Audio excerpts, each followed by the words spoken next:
Hello नमस्कार। नमस्ते हजुर।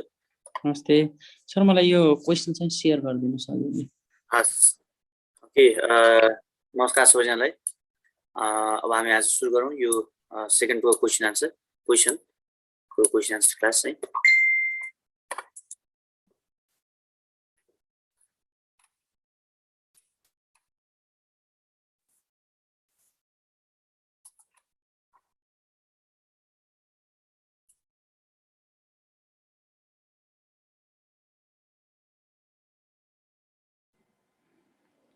ओके,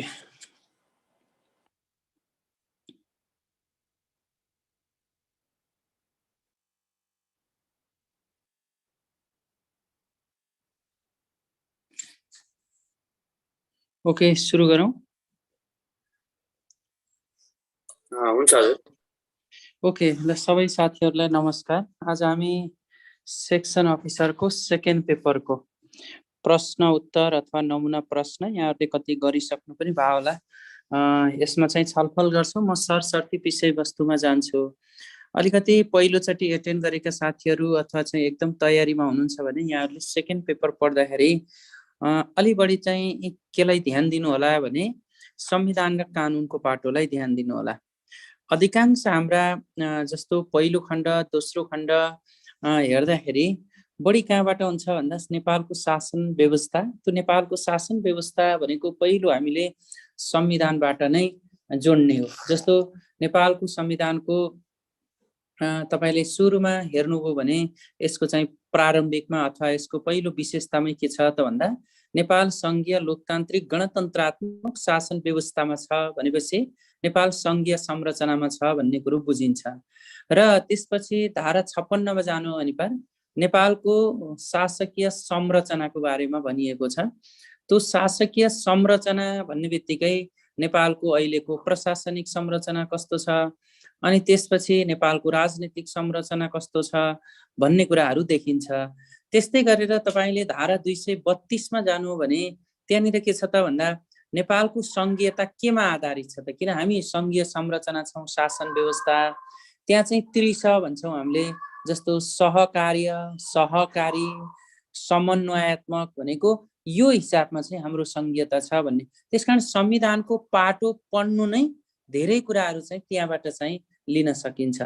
यस्तै गरेर हामीले चाहिँ पढ्दाखेरि यहाँनिर चाहिँ धेरै चाहिँ कानुनको पाटोहरू, जस्तो त्यो कानुनको पाटोहरू पढ्दाखेरि मूलतः हामीले चाहिँ जस्तो सूचनाको हक सम्बन्धी ऐनको कुरा पढ्छौं, सुशासन ऐनको कुरा पढ्छौं है।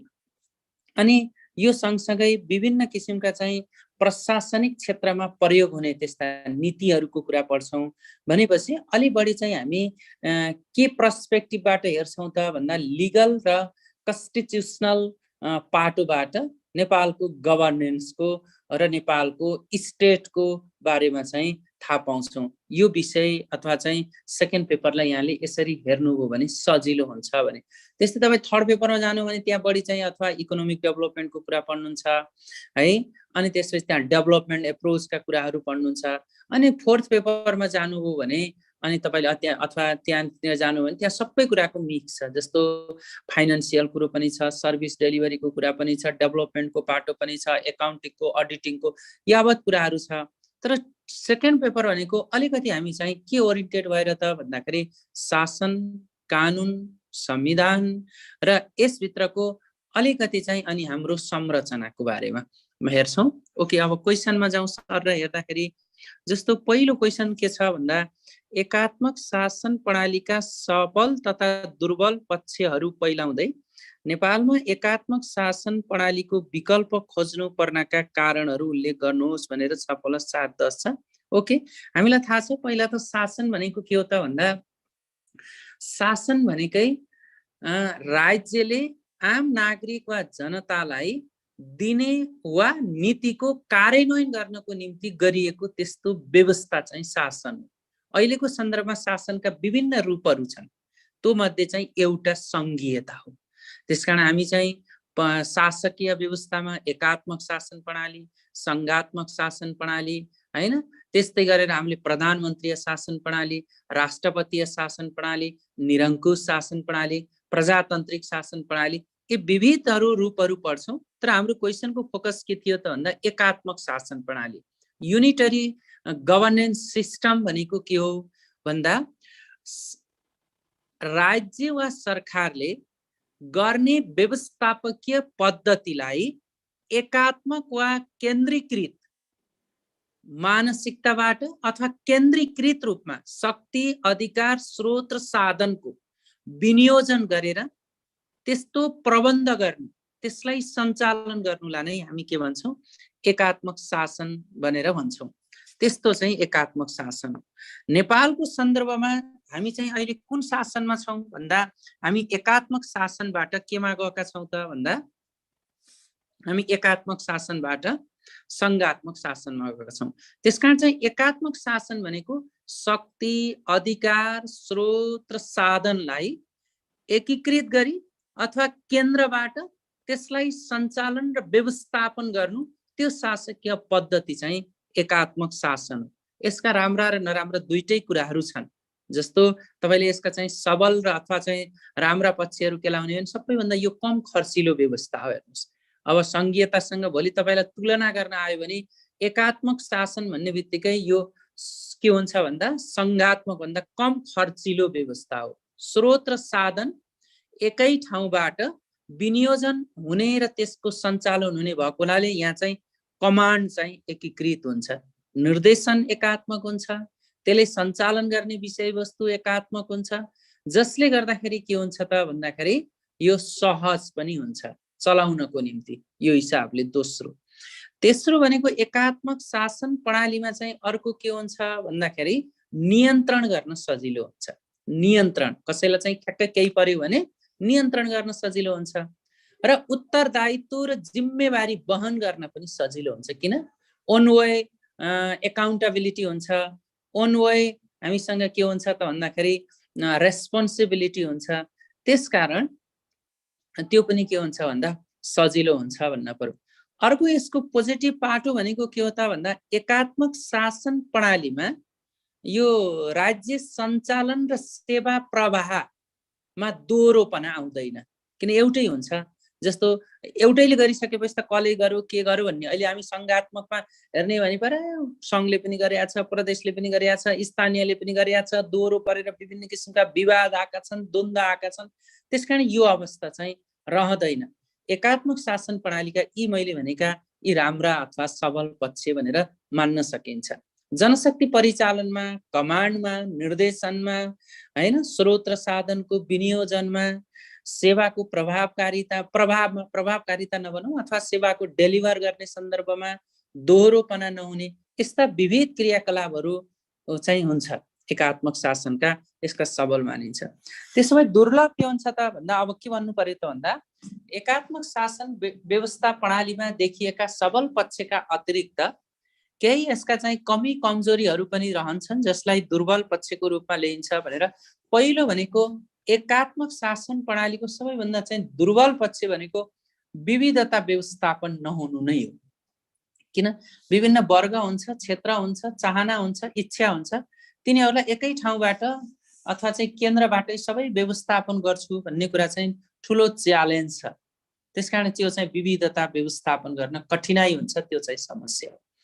दोस्रो कुरा भनेको एकात्मक शासन प्रणालीमा चाहिँ बढी चाहिँ के हुन्छ भन्दाखेरि निर्देशनात्मक र नियन्त्रणात्मक हुने भएको हुनाले त्यो शासन पद्धतिप्रति अपनत्व र सहभागिता न्यून हुन्छ।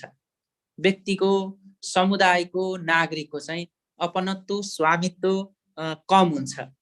अर्को कुरा भनेको एकात्मक शासन प्रणाली अलि बढी निरङ्कुश पनि हुन्छ, किनकि एक्लै हुन्छ, मैले जे गरेँ ठिक छ भन्ने प्रवृत्तिमा सञ्चालन हुन्छ। हामीले अहिले हेर्यौँ नि, हामी यत्रो चाहिँ लामो एकात्मक शासन प्रणाली भनेपछि त्यो अलि बढी चाहिँ टाइट थियो, बढी निर्देशनात्मक थियो, जसले गर्दाखेरि के भयो त भन्दाखेरि त्यसबाट हामी संघात्मकमा जानु पर्यो नि, होइन? त्यो एउटा चाहिँ दुर्बल पक्ष हो। अर्को भनेको एकात्मक शासन प्रणालीमा अर्को चाहिँ कमजोरी भनेको के हुन्छ त भन्नुहुन्छ भने एकात्मक शासन प्रणालीले नागरिक अधिकारलाई चाहिँ सबै केन्द्रमुखीबाट दृष्टिकोणबाट हेर्दा ब्यालेन्स डेभलपमेन्ट गर्न कठिनाइ हुन्छ, सन्तुलित विकास। कर्णालीको विकास पनि सिंहदरबारबाट, गुल्मीको विकास पनि सिंहदरबारबाट गर्दाखेरि त्यहाँ चाहिँ ब्यालेन्स डेभलपमेन्ट हुन सक्दैन, किन त्यहाँको इच्छा चाहना सन्तुलित एउटै आँखाले मात्र हेर्दाखेरि सन्तुलित विकास नहुन सक्छ। अर्को जुन चाहिँ सरकारको उपस्थिति तल्लो तहमा न्यून हुँदै जान्छ एकात्मक शासन प्रणालीमा, हैन? जस्तो सिंहदरबार चाहिँ गाउँमा जान बहुत कठिन हुन्छ भन्यो नि हामीले, त्यहाँको सत्ता तल गएपछि गुनासोहरू द्वन्द्वहरू बिस्तारै बिस्तारै वृद्धि हुँदै जान्छ। हाम्रोमा भएकै त्यही नै हो। तीनटा कुराले गर्दाखेरि यो एकात्मक प्रणालीप्रति वितृष्णा भएको। एउटा के भयो त भन्दाखेरि विकासकोमा सन्तुलित भएन, सेवाको चाहिँ सेन्ट्रलाइज भयो, केन्द्रीकृत भयो, सबै तल्लो ठाउँमा जान सकेन।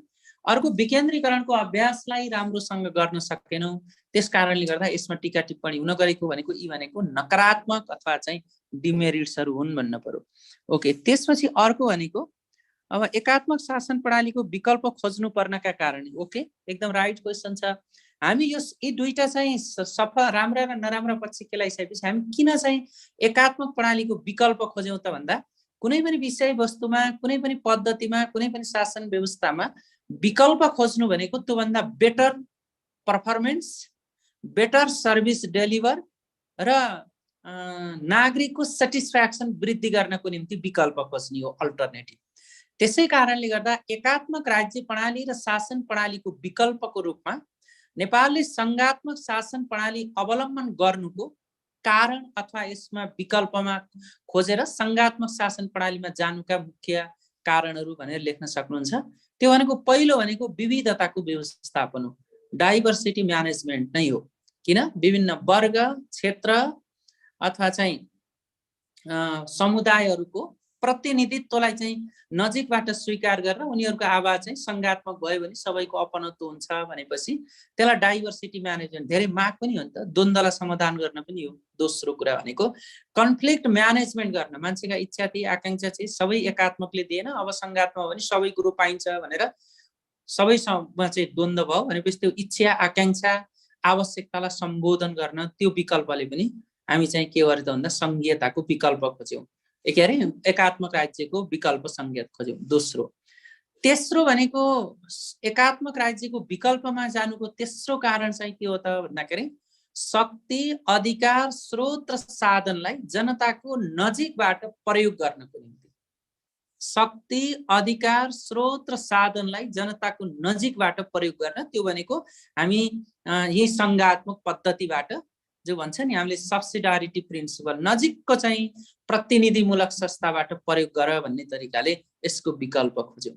अर्को भनेको अहिले हामीले भन्यौँ नि ब्यालेन्स डेभलपमेन्ट यसले गर्न सक्दैन, त्यसकारण चाहिँ त्यो ब्यालेन्स डेभलपमेन्ट गर्नको निम्ति सन्तुलित विकासलाई चाहिँ अगाडि बढाउनको निम्ति पनि हामीले एकात्मक प्रणालीलाई चाहिँ अवलम्बन गर्न खोज्यौँ। र अर्को भनेको यो यसको विकल्प खोज्नुको मुख्य कारण भनेको हामी के हो त भन्दाखेरि राज्य र सरकार प्रति नागरिकको अपनत्व बोध गराउन पनि हो। किन टाढा भएकासँग चाहिँ उसको ओनरसिप हुँदैन, उसको चाहिँ लेजिटिमेसी त हुन्छ कानुनले दिन्छ, तर अपनत्व ओनरसिप हुँदैन।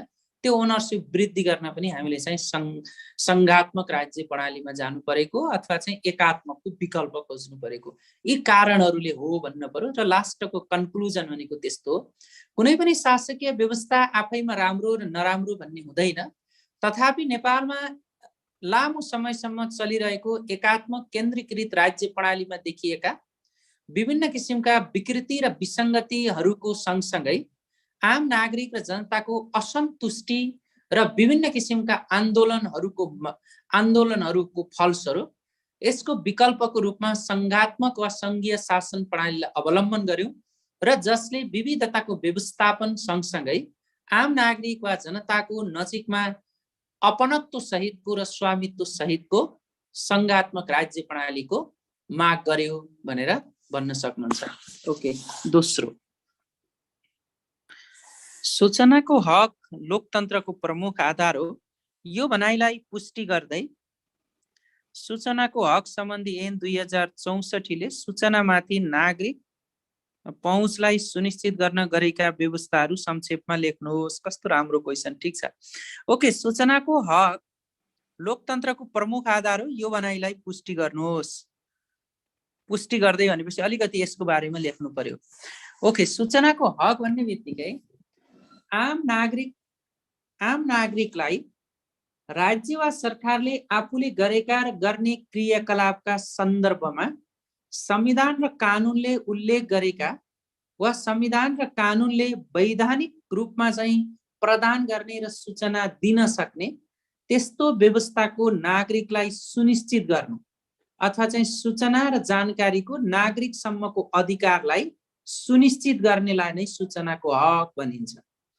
नेपालको संविधानको धारा 27 ले प्रत्येक नागरिकलाई सूचनाको हकको सुनिश्चितता प्रदान गरेको छ, जस अन्तर्गत नेपालको सूचनाको हक सम्बन्धी ऐन 2064 ले कस्ता कस्ता सूचना नागरिकलाई पहुँच पुर्याउने र त्यस्तो सूचना प्राप्त गर्ने अधिकार सहितको व्यवस्था गर्नु नै आम नागरिक सूचनाको पहुँच सजिलै प्राप्त गर्नु हो भन्नु पर्यो।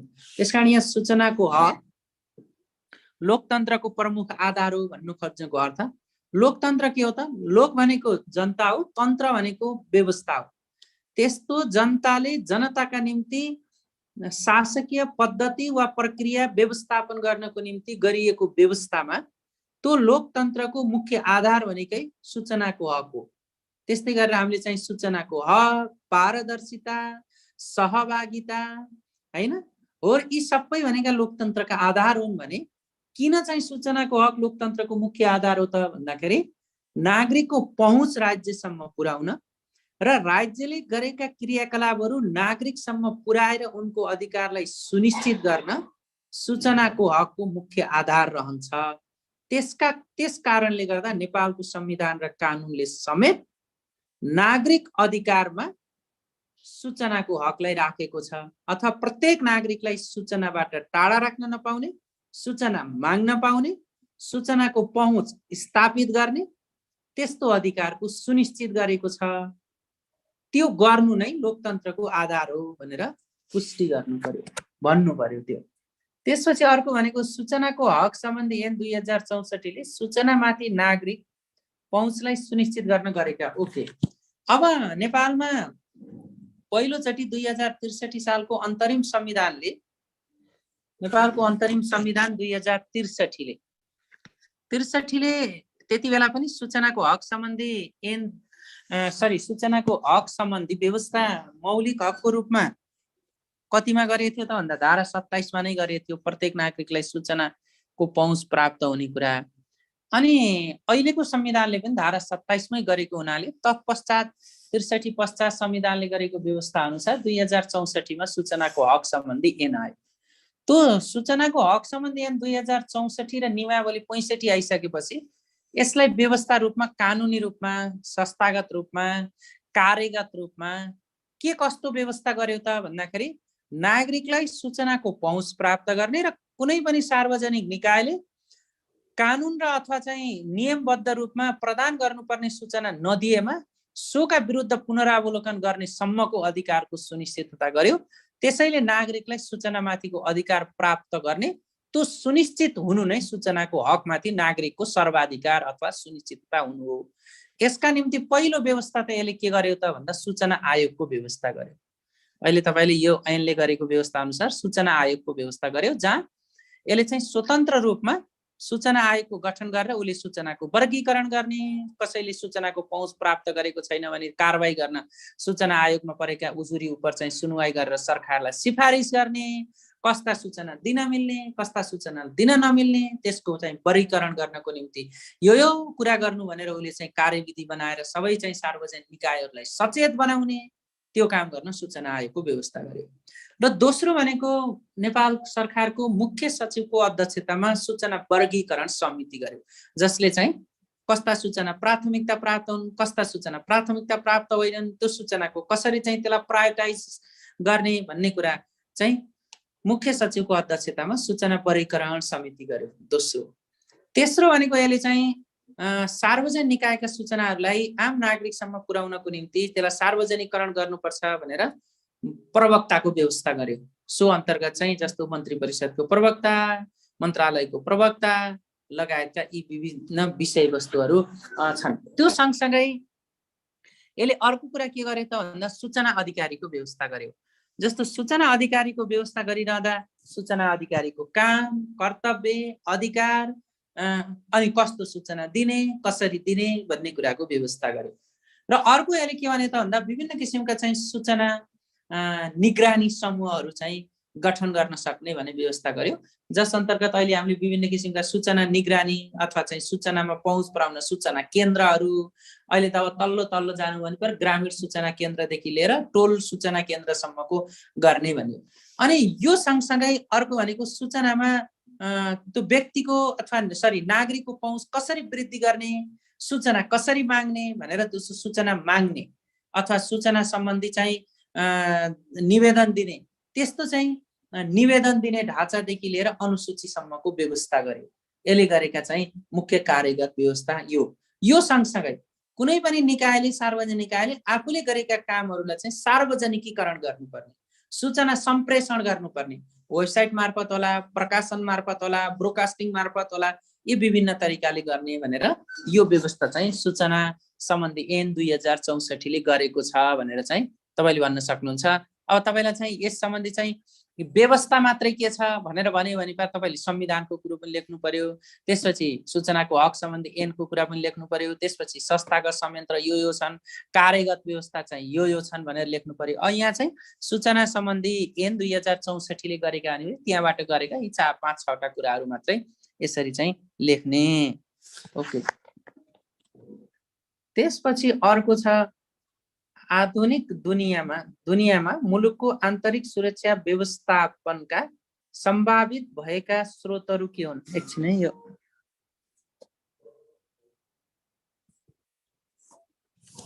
मसिनो आयो त। ओके ल, आधुनिक दुनियाँमा मुलुकको आन्तरिक सुरक्षा व्यवस्थापनका सम्भावित भएका स्रोतहरू के हुन सक्छन् उल्लेख गर्नुहोस् र त्यस्ता स्रोतहरूको सन्दर्भमा नेपालको आन्तरिक सुरक्षा व्यवस्थापनका मुख्य चुनौती बारे चर्चा गर्नुहोस् भनेर 2टा क्वेशन छ। सबैभन्दा पहिला त यहाँले के थाहा पाउनुहोस् भने सुरक्षा व्यवस्थापन भनेर यसले जोड दिएको छ। अब आधुनिक दुनियाँमा भनेको अहिले पछिल्लो सन्दर्भमा यो आन्तरिक सुरक्षा व्यवस्थापन चाहिँ कस्तो छ र आन्तरिक सुरक्षा व्यवस्थापनमा चाहिँ डर त्रास केले चाहिँ दिइरहेको छ भन्ने विषय अनि त्यसपछि यसमा देखिएका चुनौतीहरू नै हेर्ने हो। पहिलो कुरो भनेको आन्तरिक सुरक्षा व्यवस्थापन के हो त? पहिला यहाँ सुरक्षा व्यवस्थापन भन्छु म। सुरक्षा भन्ने बित्तिकै कुनै पनि नागरिकले, नागरिक मात्र नभएर कुनै पनि देशको सीमा सुरक्षा, प्राकृतिक सुरक्षा, वातावरणीय सुरक्षा र नागरिकहरूले चाहिँ सुरक्षित रूपमा त्यस्तो विषयवस्तुको उपभोग र चाहिँ शान्तिको अवस्थामा खलल नपुग्ने गरेर त्यसको चाहिँ व्यवस्थापन गर्नु, त्यसको संयोजन गर्नुलाई चाहिँ सुरक्षा व्यवस्थापन भनिन्छ। यहाँ कि सुरक्षा व्यवस्थापन भनेर अन्ली चाहिँ त्यो व्यक्तिको सुरक्षा मात्रै र पुलिसले चाहिँ निगरानी गर्ने मात्रै कुरो होइन। यो सुरक्षा व्यवस्थापन भनेको, सुरक्षा व्यवस्थापन भनेको सबै कुरो पर्छ। सीमा सुरक्षा पनि पर्छ, त्यसपछि देशभित्रको चाहिँ अब प्राकृतिक स्रोतकोहरूको पनि पर्छ, व्यक्तिको पनि पर्यो, यी सबैको पर्यो। तर यहाँ आन्तरिक सुरक्षा व्यवस्थापन भन्ने बित्तिकै देशको सीमाभित्रको मानवीय र गैर मानवीय क्षेत्रहरू, प्राकृतिक, वातावरणीय अनि यी लगायतका क्षेत्रहरूलाई चाहिँ सुरक्षित तरिकाले सुनिश्चित ग्यारेन्टी गर्नु नै सुरक्षा व्यवस्थापन हो भनेर चाहिँ भन्नु पर्यो। अब यस्तो सुरक्षा व्यवस्थापनका सम्भावित भएका स्रोतहरू के हुन् त भन्दा यस्तो सुरक्षा व्यवस्थापनको सन्दर्भमा सुरक्षा व्यवस्थापनलाई सुनिश्चित गर्नको निम्ति नेपालमा सुरक्षा नीति भन्ने छ। यहाँहरूले हेर्नु होला, सुरक्षा नीति 2073 छ। त्यसले केही कुरा भनेको छ। त्योभन्दा अगाडि यहाँहरूले संविधान पल्टाएर हेर्नु भने नेपालको संविधानको धारा 51 को पहिलो राज्यको नीति सुरक्षासँग सम्बन्धित छ। भनेपछि त्यहाँ सुरक्षासँग सम्बन्धित भन्ने बित्तिकै चाहिँ उसले चाहिँ मानवीयको कुरा गर्छ, आन्तरिक सुरक्षाको कुरा गर्छ, बाह्य सुरक्षाको कुरा गर्छ, त्यो भित्र हाम्रो सुरक्षा निकायको परिचालनको कुरा गर्छ, यी सबै कुराहरू गर्छ। तर आन्तरिक सुरक्षा व्यवस्थापनमा का लागि नेपालमा चाहिँ के त्यस्ता भएका स्रोतहरू छन् भन्दा सबैभन्दा पहिलो कुरो भनेको त देशभित्रको हाम्रो जातीय द्वन्द्व आफैमा आन्तरिक सुरक्षाको भयो। वर्गीय द्वन्द्व, जातीय द्वन्द्व, क्षेत्रीय द्वन्द्व, भाषिक द्वन्द्व, हेर्नुहोस् त, यिनी द्वन्द्वको कारणले हामीलाई चाहिँ असुरक्षा भइरहेछ हैन। कोही जातीय रूपमा चाहिँ बढ्ने कुराहरू, भाषिक रूपमा चाहिँ देखिने द्वन्द्वहरू, क्षेत्रीय रूपमा देखिने द्वन्द्वहरू, भौगोलिक रूपमा देखिने द्वन्द्वहरू, यो देशभित्रको आन्तरिक सुरक्षालाई खलल पार्ने अथवा भयभीत पार्ने त्यो स्रोत हो एउटा पक्षबाट। अर्को भनेको राजनीतिक असहिष्णुता, राजनीतिक दृष्टान्त र विचारका बीचमा भएको द्वन्द्वको कारणले गर्दा समग्र व्यवस्थामा चाहिँ चुनौती छ। अर्को कुरा। तेस्रो कुरा भनेको हाम्रो धार्मिक र सांस्कृतिक विषयवस्तुको बारेमा देखिने द्वन्द्वको कारणले, एउटा धर्म र अर्को धर्मको बीचमा कहिलेकाहीँ हामी सुन्छौँ क्रिस्चियन, हिन्दू, मुस्लिमहरूको बीचमा। सामाजिक रूपमा हामी देख्छौँ समाजका रहन सहन गतिविधिको रूपमा। अर्को भनेको हामी चाहिँ क्षेत्रीय प्रदेशको बीचमा पनि द्वन्द्व हुने अवस्था छ।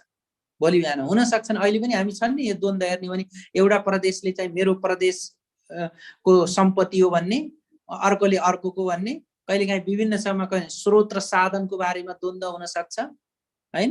अनि त्यो बीचमा चाहिँ विभिन्न किसिमका चाहिँ दलीय कारणले गर्दाखेरि, विभिन्न चाहिँ दलका विचारहरूको कारणले गर्दा चाहिँ सुरक्षा व्यवस्थामा खलल पुग्न सक्छ हैन। सीमाभित्रको आन्तरिक द्वन्द्व हो। यस्ता चाहिँ त्यहाँका के हुन् त भन्दा भएका स्रोतहरू हुन् भनेर भन्न पर्यो। राजनीतिक रूपमा, प्राकृतिक रूपमा, क्षेत्रीय रूपमा, जातीय रूपमा, वर्गीय रूपमा, भाषिक रूपमा। कुनै बेला थियो नि त हैन, मधेस मूल र पहाडी मूलका बीचमा जातीय रूपमा द्वन्द्व थियो। हो यस्तै यस्तै अहिले पनि क्षेत्रीय रूपमा भएका द्वन्द्वहरू छन्। हो यी चाहिँ भएका स्रोत हुन् भन्न पर्यो। उल्लेख गर्दै त्यस्ता स्रोतको सन्दर्भमा नेपालको आन्तरिक सुरक्षा व्यवस्थापनका मुख्य चुनौतीबारे चर्चा गर्नुहोस् भने, अब नेपालको समग्र आन्तरिक सुरक्षाका चुनौतीहरू भन्ने बित्तिकै के लेख्नुपर्छ त भन्दा, नेपालको सुरक्षाको सन्दर्भमा देखिएका समस्याहरूलाई निराकरण गर्नको निम्ति देखिएका त्यस्ता क्रियाकलापहरू जसलाई चाहिँ हामीले भविष्यमा पुरा गर्नुपर्ने हुन्छ, त्यस्ता चाहिँ चुनौतीको रूपमा रहेका छन्। पहिलो चुनौती भनेको हाम्रो राजनीतिक नै हो। राजनीतिको पाटोबाट हेर्नु, राजनीतिक पाटोबाट हाम्रो चुनौती के छ त भन्दाखेरि विभिन्न दलहरू छन्। हामी किन मल्टी पार्टी सिस्टममा छौँ, मल्टी पार्टी सिस्टमहरू भित्रको दलीय द्वन्द्वको कारणले गर्दा समग्र राष्ट्रमा चाहिँ खलल पुर्याउने हुन्छ। दलभित्रै पनि त हाम्रा द्वन्द्व देखिए। यी पार्टीका अधिवेशनमा हेर्नुहोस् त, काङ्ग्रेसका कहाँ पार्टी अधिवेशन भएछ, ती आफैमा चाहिँ लडिसकेपछि त्यसलाई व्यवस्थापन गर्न पुलिस, प्रहरी अथवा त्यो अरूलाई चाहिँ हम्बे परेको होला।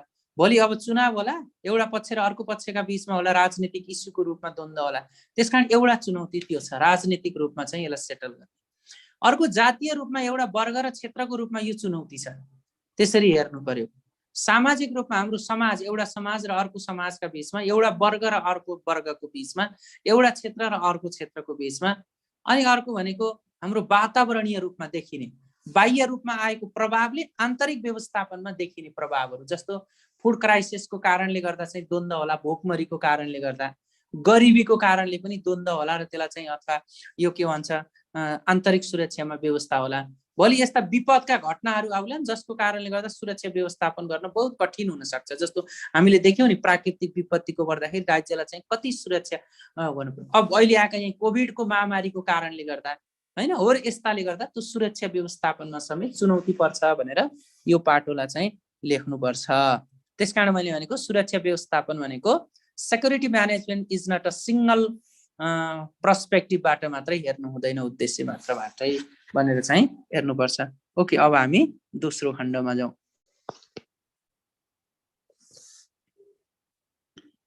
ओके, हो एकदम एक साथीले भन्नुभयो मनी लाउन्ड्रिङको बारेमा भन्छ, त्यो अन्तर्राष्ट्रिय हो। अब नेपालभित्रै मनी लाउन्ड्रिङ भनेको त वास्तवमा चाहिँ देशभित्र पनि हुन्छ, तर यो भनेको इन्टरनेसनल इस्यु हो। यहाँ चाहिँ आन्तरिक मात्र भएको हुनाले मैले भित्री भने। अब यहाँ अर्को आन्तरिकमा के हुन सक्छ भने पनि क्राइसिस बढ्न सक्छ, त्यो बेरोजगारीको कारणले गर्दा द्वन्द्व हुन सक्छ। अनि त्यस्तै गरेर अर्को भनेको हाम्रो चाहिँ गरिबीको कारणले हुन सक्छ।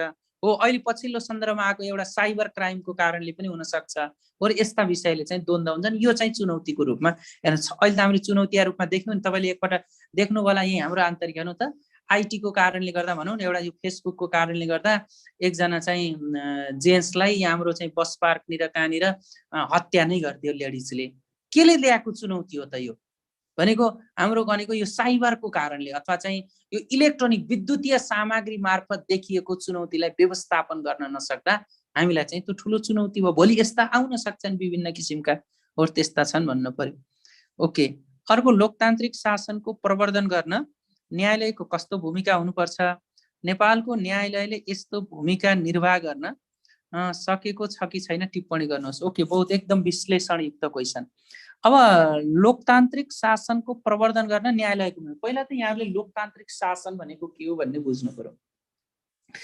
डेमोक्रेसी भनेको जनताले जनताका लागि जनताद्वारा नै गरिने शासकीय प्रबन्ध अथवा व्यवस्थालाई नै लोकतन्त्र भनिन्छ लोकतन्त्र भनेको बहुमतले शासन गर्छ अल्पमतको कदर हुन्छ त्यसकारण मेजोरिटीले माइनोरिटीलाई चाहिँ हराउने होइन मेजोरिटीले माइनोरिटीका कुराहरू पनि स्वीकार गर्नु चाहिँ लोकतन्त्र हो अरे हेर्नुस् लोकतन्त्रमा जहिले पनि के हुन्छ माइनोरिटी पनि कमजोर भएको महसुस गर्दैन मेजोरिटीले पनि मैले सबै कुरा पाएँ भनेर चाहिँ उ चाहिँ मात्तिन हुँदैन भन्छ त्यसकारण लोकतन्त्र भनेकै के हो त भन्दा मेजोरिटीले माइनोरिटीका कुरा पनि सुन्ने र माइनोरिटीले मेजोरिटीसँग आफ्ना कुरा पनि राख्न सक्ने त्यस्तो व्यवस्था हो लोकतन्त्र अब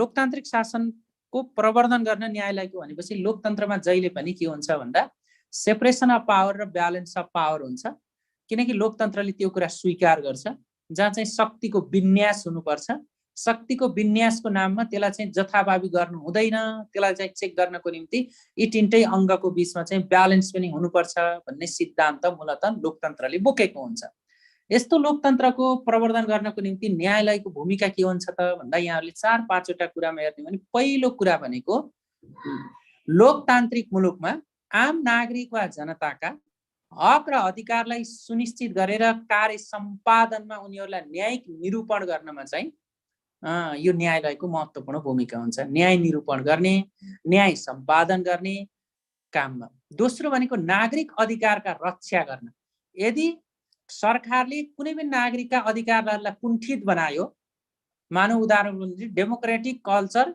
डेमोक्रेटिक भ्यालु डेमोक्रेटिक नर्म्सलाई बिर्सिएर लोकतान्त्रिक व्यवस्थामा चाहिँ सरकारले नागरिकका हक र अधिकार एकछिनका निम्ति चाहिँ हटाओ अरे कोल्याप्स गरौँ मानव संविधानले हाम्रा स्वतन्त्रताको हक दिएको छ तर मान्छेलाई चाहिँ स्वतन्त्रताको नाममा जम्मा भयो भन्दैमा उसलाई एरेस्ट गर्न थाल्यो भने भोलि अदालतमा मुद्दा परेपछि अदालतले के गर्छ ए भएन संविधान विपरीत हो त्यसलाई तुरुन्त छोड्नु भन्छ हो र त्यो छोड्नु भनेर संविधानको कार्यान्वयन गर्नु र लोकतन्त्रको मूल्य मान्यतालाई चाहिँ अदालतले चाहिँ अक्षुण्ण राख्नु त्यो चाहिँ लोकतन्त्रको प्रवर्धनमा न्यायालयले खेलेको भूमिका हो त्यस्तै गरेर अर्को चाहिँ के गर्छ त भन्दा लोकतन्त्रलाई प्रवर्धन गर्न न्यायालयले नागरिकलाई शक्तिमा पुर्याउन र सरकारलाई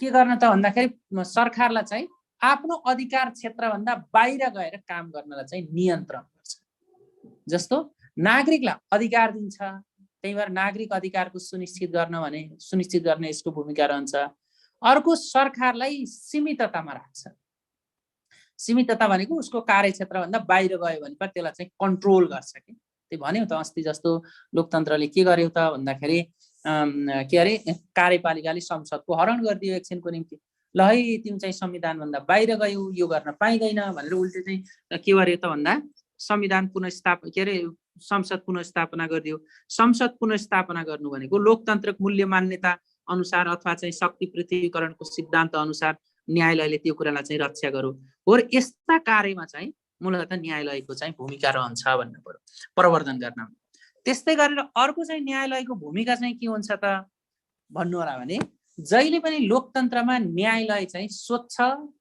पारदर्शी अनि त्यसपछि न्यायिक कार्यमा चाहिँ जनताका आवाजहरूलाई चाहिँ सुनिश्चित गर्नमा चाहिँ यो क्रियाशील हुनुपर्छ जहाँ चाहिँ न्यायालय स्वच्छ भयो भने जनताका अधिकारहरू कुण्ठित हुन पाउँदैनन् भनिन्छ त्यसकारणले चाहिँ लोकतन्त्रलाई बचाउनको निम्ति न्यायालयले अर्को कुरा के गरिरहेको हुन्छ त भन्दाखेरि कानुनको व्याख्या गर्ने काम, संविधानको चाहिँ सही कार्यान्वयन गराउने काममा चाहिँ यो न्यायालयको भूमिका हुन्छ। त्यसकारण कानुनको कार्यान्वयन गर्ने सन्दर्भमा, नागरिकको अधिकार रक्षा गर्ने सन्दर्भमा, अनि त्यसपछि सरकारलाई चाहिँ सीमित राख्ने सन्दर्भमा अथवा चाहिँ उसलाई चाहिँ आफ्नो कार्यक्षेत्रभन्दा बाहिर नजाओस् भनेर कन्ट्रोल गर्ने सन्दर्भमा र समग्रमा चाहिँ लोकतान्त्रिक भ्यालुहरू, जस्तो लोकतन्त्रका भ्यालु भनेको हामीले के हुन् त भन्दाखेरि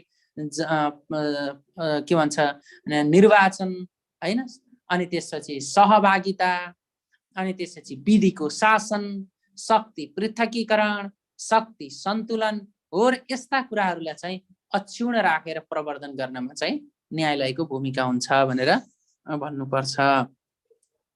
अब नेपालको न्यायालयले सर्वोच्च अदालतको अभिष्ट अधिकार लेख्दा सर्वोच्च अदालतको अभिष्ट अधिकार भनेको उसले केही राख्न पाउने जुन वैधानिक कानुन अनुसार चाहिँ छ भन्ने, त्यही विभिन्न किसिमका अधिकारहरू जारी गर्छन्, जस्तो अधिकार वृक्षहरू, प्रमादेशहरू हैन हो। यो पनि एउटा अदालतले किन हो त भन्दाखेरि त्यो न्यायिक निरूपण गर्न र यो हो फेरि लोकतन्त्रको नर्म्स नै हो। अहिलेको हाम्रो सन्दर्भमा त संवैधानिक सर्वोच्चता अन्तर्गत नै उसले त्यो जारी गर्छ। त्यो जारी गर्नु भनेको लोकतन्त्रको रक्षा गर्ने सन्दर्भमा जारी गरिने आदेश हो। यी फेरि विश्वव्यापी रूपमा सर्वोच्च अदालतले जारी गर्छन् यिनी कुराहरू। ओके, ठिक छ। नेपालको न्यायपालिकाले यस्तो भूमिका निर्वाह गर्न सकेको। अब यहाँनिर तपाईँले अलिकति टीका टिप्पणी, अब हाम्रोमा यदि सबै यो भएको हो भने त ठिकै थियो। अब न्यायालय नै आफैमा चाहिँ अब ठिक छ कि छैन भनेर प्रश्न गर्ने बेला आयो। अब यसरी यसलाई बायस भएर लेख्न त मिल्दैन, अलिकति क्रिटिकल्ली चाहिँ तपाईँहरूले चाहिँ लेख्नुपर्छ। यस्तो क्वेसन आयो भने नेपालको सन्दर्भमा नेपालको संविधानले न्यायपालिका, कार्यपालिका र व्यवस्थापिकालाई संविधानतः शक्ति पृथकीकरण र शक्ति सन्तुलनको सिद्धान्तमा उल्लेख गरेको छ। त्यसकारण चाहिँ न्यायपालिकाको स्वतन्त्रता अनि न्यायिक सर्वोच्चता संविधानतः स्वीकार गरिएको छ। तथापि पछिल्लो सन्दर्भमा न्यायपालिकाले लोकतन्त्रको प्रवर्धन गर्ने सन्दर्भमा सिद्धान्ततः यसको भूमिका चाहिँ रहन्छ। तथापि न्यायपालिकाले गर्ने निर्णय, न्यायपालिका चाहिँ अन्यत्र अङ्गबाट चाहिँ भएको दबाव जस्ता क्रियाकलापले गर्दा न्यायपालिकामाथि समेत प्रश्न चिन्ह खडा भएको हुँदा न्यायिक सर्वोच्चतामा समेत कमजोरी देखिन्छ। किनकि न्यायिक स्वतन्त्रता र न्यायिक सर्वोच्चता त्यति बेला हुन्छ जति बेला चाहिँ समानता, समन्याय र संविधानले गरेको व्यवस्था अनुसार कार्यान्वयन गर्नु हो भनेर लेख्नु पर्यो। जहिले पनि हो त्यसमा हुनको निम्ति के हुनुपर्ने थियो त, के भएन त अबको सन्दर्भमा भन्दाखेरि न्यायपालिकामा इथिक्स हुनु पर्थ्यो, इन्टिग्रिटी हुनु पर्थ्यो हैन, मोरल हुनु पर्थ्यो। त्यस्ता कुराहरू देखिएनन्।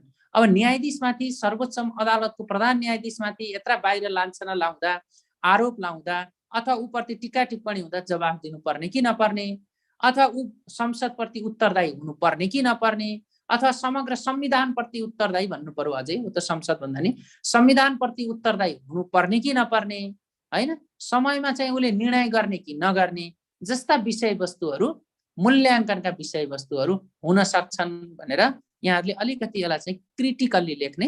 तर नेपालको संविधानले चाहिँ के भन्छ त भन्दा न्यायालयको स्वतन्त्रताको कुरा गरेको छ, सर्वोच्चताको कुरा गरेको छ, सुप्रिमेसी अफ कन्स्टिट्युसनको कुरा गरेको छ, सुप्रिमेसी अफ लको कुरा गरेको छ, सेपरेसन अफ पावरको कुरा गरेको छ र ब्यालेन्स अफ पावरको कुरा गरेको हुनाले यो सिद्धान्त, यो विषयवस्तुले चाहिँ न्यायालयको स्वतन्त्रता चाहिँ छ भनेर चाहिँ भन्नुपर्ने हुन्छ फेरि।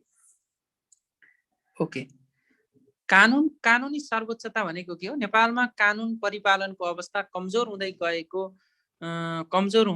गएको भन्ने आरोप यत्रतत्र सुनिने गरेको सन्दर्भमा यस्ता आरोपबाट मुक्त रहन सरकारले गर्नुपर्ने कार्यहरू के हुन्? ओके, पहिलो भनेको यहाँको 4 नम्बरमा कानुनी सर्वोच्चता। ओके, कानुनी सर्वोच्चता भन्ने बित्तिकै वास्तवमा सुप्रिमेसी अफ दि ल भन्छ। यसका 3-4वटा कुराहरू हुन्छन्। कानुनी सर्वोच्चता भनेको, कानुन भनेको के हो त भन्दा कुनै पनि विषयवस्तुको सन्दर्भमा के गर्ने र के नगर्ने भनेर गरिएको बन्देज अथवा चाहिँ लगाइएको आचार संहितालाई नै हामी के भन्छौँ? कानुन भन्छौँ। कानुनको अगाडि सबै समान हुनु, कानुनको अगाडि सबै समान हुनु, कानुनलाई सबैले स्वीकार गर्नुपर्ने र कानुन सबैका निम्ति बाध्यकारी हुनु, त्यो चाहिँ कानुनको सर्वोच्चता हो। त्यसकारण ठुलालाई एउटा कानुन, सानोलाई एउटा कानुन भयो भने त्यो कानुनको सर्वोच्चता हुँदैन। कानुनको अगाडि सबै समान हुनुपर्छ, कानुनले सबैलाई समान व्यवहार गर्नुपर्छ र कानुन सबैका निम्ति बाध्यकारी हुन्छ भनेपछि यो चाहिँ कानुनको सर्वोच्चता हो भनेर यिनै तीनटा बुदालाई यहाँहरूले चाहिँ इलाबोरेट गर्ने। त्यसपछि नेपालमा कानुन परिपालनका अवस्था कमजोर हुँदै गएको भन्ने आरोप यत्रतत्र सुनिने गरेको सन्दर्भमा यस्ता आरोपबाट मुक्त रहन सरकारले के गर्नुपर्ने कार्यहरूको सुझाव दिनुहोस् भनेपछि ओके। अब यहाँनिर के लाग्नु भने नेपालको सन्दर्भमा कानुनको परिपालनाको अवस्था कमजोर हुँदै गएको भन्ने आरोपका सन्दर्भमा भनेर अलिकति यहाँहरूले विश्लेषण गरिदिनुहोस्। हो, किन कानुनको पालना होइन त भन्दाखेरि कानुन एकातिर छ, काम अर्कोतिर छ। संविधानले भनेको परिकल्पना, कानुनले बनाएको चाहिँ क्रियाकलाप र त्यसको कार्यान्वयनमा देखिएको शिथिलताका कारणले कानुन छ तर चोरी भइरहेको छ। चोरी गरेर चाहिँ व्यक्ति चाहिँ सडकमा चाहिँ खुलेआम हिँडेको छ, कारबाही हुन सकेको छैन। हेर्नुहोस् है, भ्रष्टाचार नगर्नु भनेको छ तर भ्रष्टाचार बढ्दै गइरहेको छ। अनि सुन तस्करी गरेको छ तर चाहिँ त्यसका निम्ति कारबाही हुँदैन, हैन? हो, यस्ता भनेको यो कानुनको चाहिँ कार्यान्वयनको चाहिँ कमजोरी हो। यस्तो सन्दर्भमा कानुनको परिपालनको सन्दर्भमा यस्ता सुनिन्छन् भन्न पर्यो। यस सन्दर्भमा यस्ता आरोपबाट मुक्त रहन अब सरकारले के गर्नुपर्ने हो त भन्दाखेरि खास सरकारको भूमिका त कानुन कार्यान्वयनमा हो नि त। त्यसकारण कानुन बनेको पनि छ, कानुनको सन्दर्भमा अदालतले चाहिँ न्यायिक निर्णय गरेको पनि छ, गर्नु पनि पर्छ। तर मेन कुरा भनेको हाम्रोमा कानुन कार्यान्वयनको पाटो कमजोर भएको नाताले गर्दा अथवा कमजोर भएको कारणले गर्दा के भयो त भन्दाखेरि यस्ता छिद्रहरू अथवा कमजोर हुँदै शान्ति सुरक्षादेखि लिएर चोरी डकैतीदेखि लिएर अथवा चाहिँ विभिन्न किसिमका चाहिँ अनैतिक क्रियाकलापहरू बढ्दै जानु भनेको कानुन कार्यान्वयन कमजोर भएर हो। कानुन कार्यान्वयन गर्ने काम कसको हो? सरकारको। भनेपछि अब सरकारले यसलाई रोक्न के गर्नुपर्छ त भन्दा पहिलो भनेको कानुनको बारेमा पहिलो कुरो भनेको सम्बन्धित क्षेत्र निकायलाई चाहिँ सुसूचित गर्नु पर्यो। कानुनको पैरवी पनि त गर्नु पर्यो, कानुनको सञ्चार गर्नु पर्यो। दोस्रो, कानुनको कार्यान्वयनका निम्ति विभिन्न किसिमका संयन्त्रहरू र संरचनाहरूको निर्माण गर्नु पर्यो। कानुन आफै कार्यान्वयन त हुँदैन। जस्तो हामीले चाहिँ भनेका छौँ हैन, यातायात सम्बन्धी कानुन त छँदैछ नि। रातो बत्ती अथवा हरियो बत्ती बलेमा रोक्नु हुँदै के भन्छ, रातो बत्ती बलेमा चाहिँ गाडी बन्द गर्नुपर्छ, हिँड्न हुँदैन। हरियो बत्ती बलेपछि हिँड्नुपर्छ हैन, अथवा कति स्पिडमा चलाउनु पर्छ, कसरी अन वेमा चाहिँ गाडी दोहोरो चलाउनु हुन्न भनेर कानुन त छ नि। तर कानुन भएर मात्रै त खै त कार्यान्वयन त हुँदो रहेछ। हो, त्यसका लागि कार्यान्वयन गराउने जिम्मा त कसको? कार्यपालिकाको। त्यसैका निम्ति त अनि ट्राफिक बाटोमा राख्नु पर्यो। हो, भनेपछि के गर्नु पर्यो त भन्दाखेरि कानुनलाई कार्यान्वयन गर्नको निम्ति तत्त निकायमा चाहिँ संरचनाको व्यवस्था गर्नु पर्यो। त्यो संरचना भनेको के हो त भन्दाखेरि हाम्रो जनशक्ति पनि होला, संगठन संरचना पनि होला, त्यसको कार्यविधि पनि होला, त्यसको योजना पनि होला। हो, यो चाहिँ बनाउनु पर्छ सरकारले। कस्ता किसिम गर्नु पर्ला यसबाट चाहिँ आरोप मुक्त हुन भन्दाखेरि कार्यान्वयनका निम्ति चाहिने विभिन्न किसिमका संयन्त्र, संरचना, जनशक्तिहरूको विकास गर्नु पर्यो। र अर्को भनेको के गर्नु पर्यो त भन्दाखेरि म यही भने जस्तो कानुनलाई चाहिँ पैरवी गर्ने, नागरिकसम्म पुर्याउने, सचेतीकरण गर्ने, त्यो कुरा चाहिँ राज्यको तर्फबाट गर्नुपर्छ। अर्को, दण्डात्मक व्यवस्थालाई चाहिँ कडाई गर्नुपर्छ।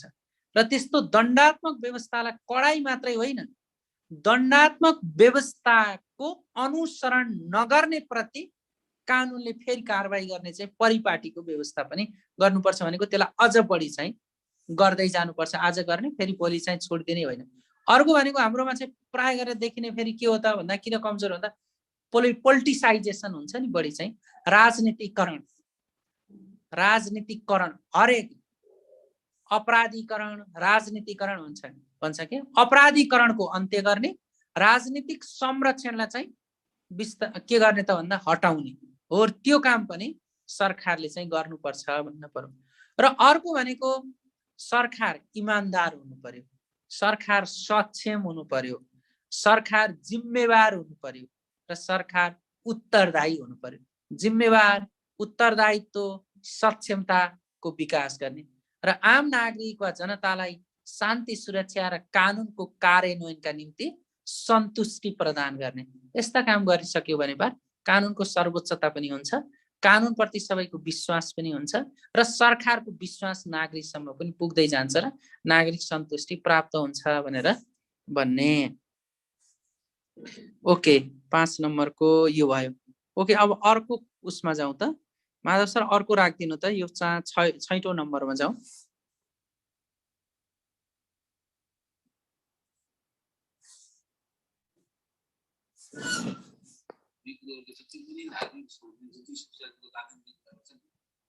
सबैमा भन्ने भनेको आफैले आफैलाई हेरेर फर्केर हेरेर आफूसँग योगा गरेर के गरेर ध्यान गरेर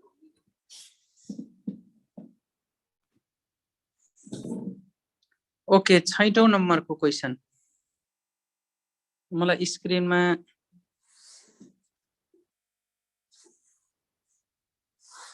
एकछिन है, म 6औं नम्बरको क्वेसन हेर्छु।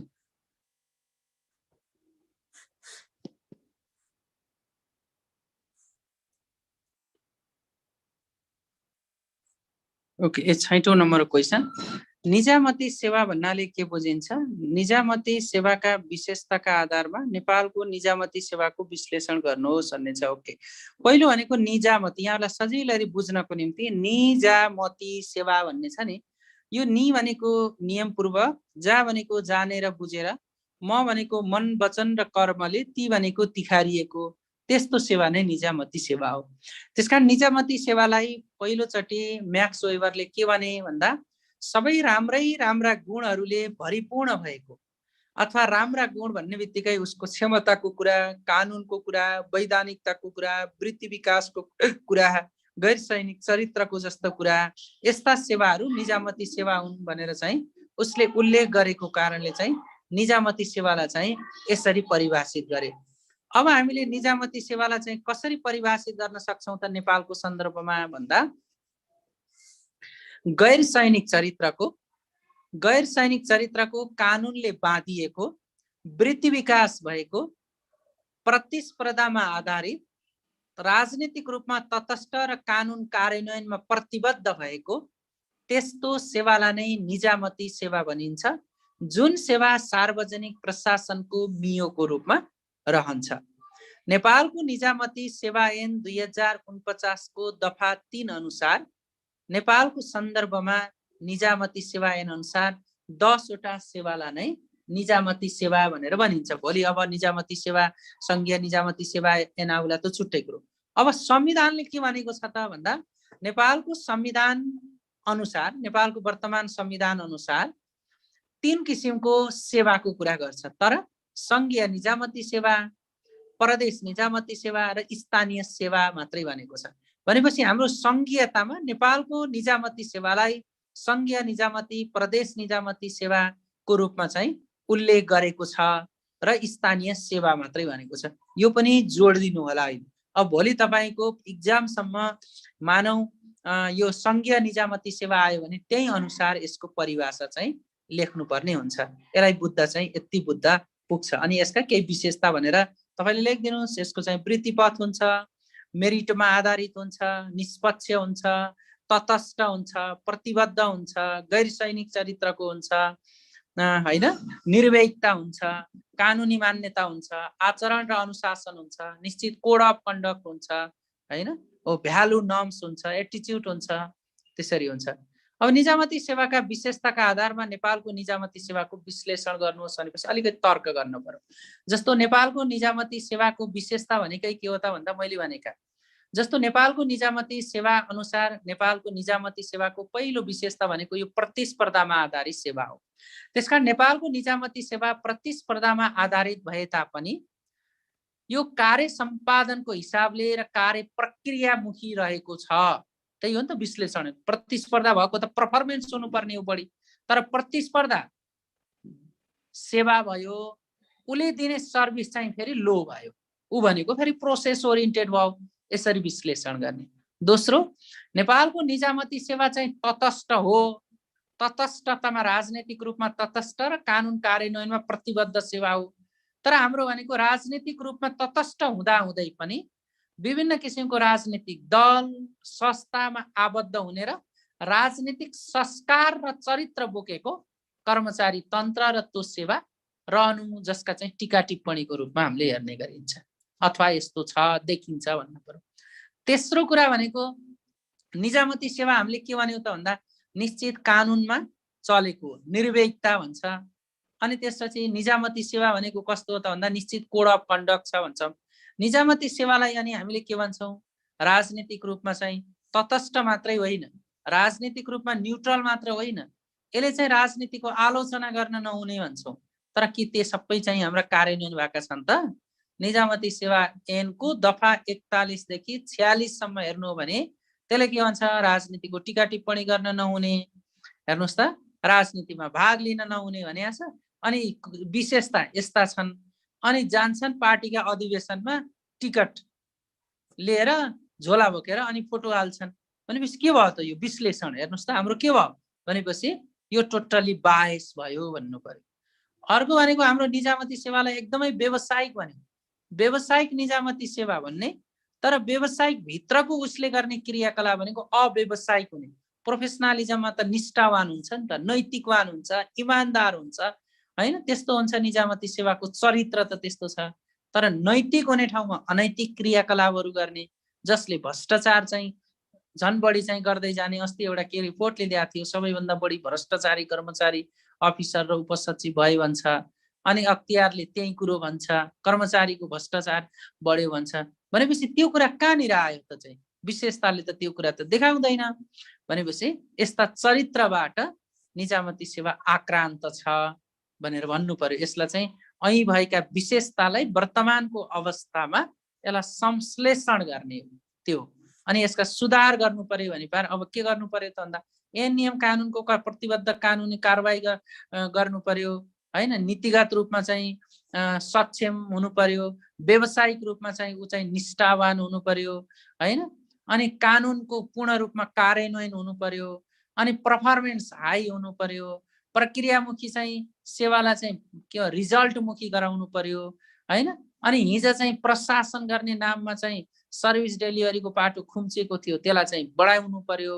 अब चाहिँ शासन गर्ने होइन शासित हुने हो, त्यस्तो प्रक्रिया अवलम्बन गर्नु पर्यो। अबको निजामती सेवा भनेको केमा आधारित हुन्छ त भन्दा कम्पिटेन्ट पनि हुनुपर्छ, समावेशी पनि हुनुपर्छ हैन, अनि पार्टिसिपेटरी एप्रोचमा पनि निजामती सेवा हुनुपर्छ र समग्रमा भनेको यो भनेको कोलाबोरेटिङ एप्रोचमा अथवा चाहिँ सर्भिस दिने र लिनेको बीचको सहकार्यात्मक सेवाको रूपमा विकास गर्नुपर्छ भनेर यसलाई चाहिँ भन्न सकिन्छ।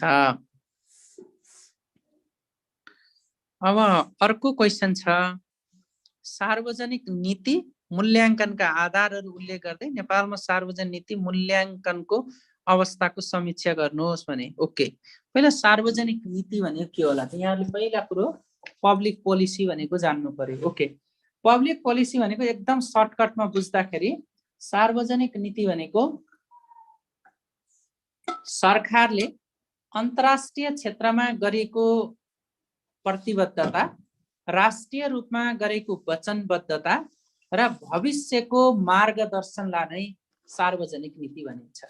भनेपछि अन्तर्राष्ट्रिय रूपमा गरेका प्रतिबद्धता, राष्ट्रिय रूपमा आम नागरिक वा जनतासँग गरिएका प्रतिबद्धता र भविष्यको मार्गदर्शनलाई नै सार्वजनिक नीति भनिन्छ र समग्रमा क्षेत्रगत नीतिहरूको समग्रता नै सार्वजनिक नीति हो।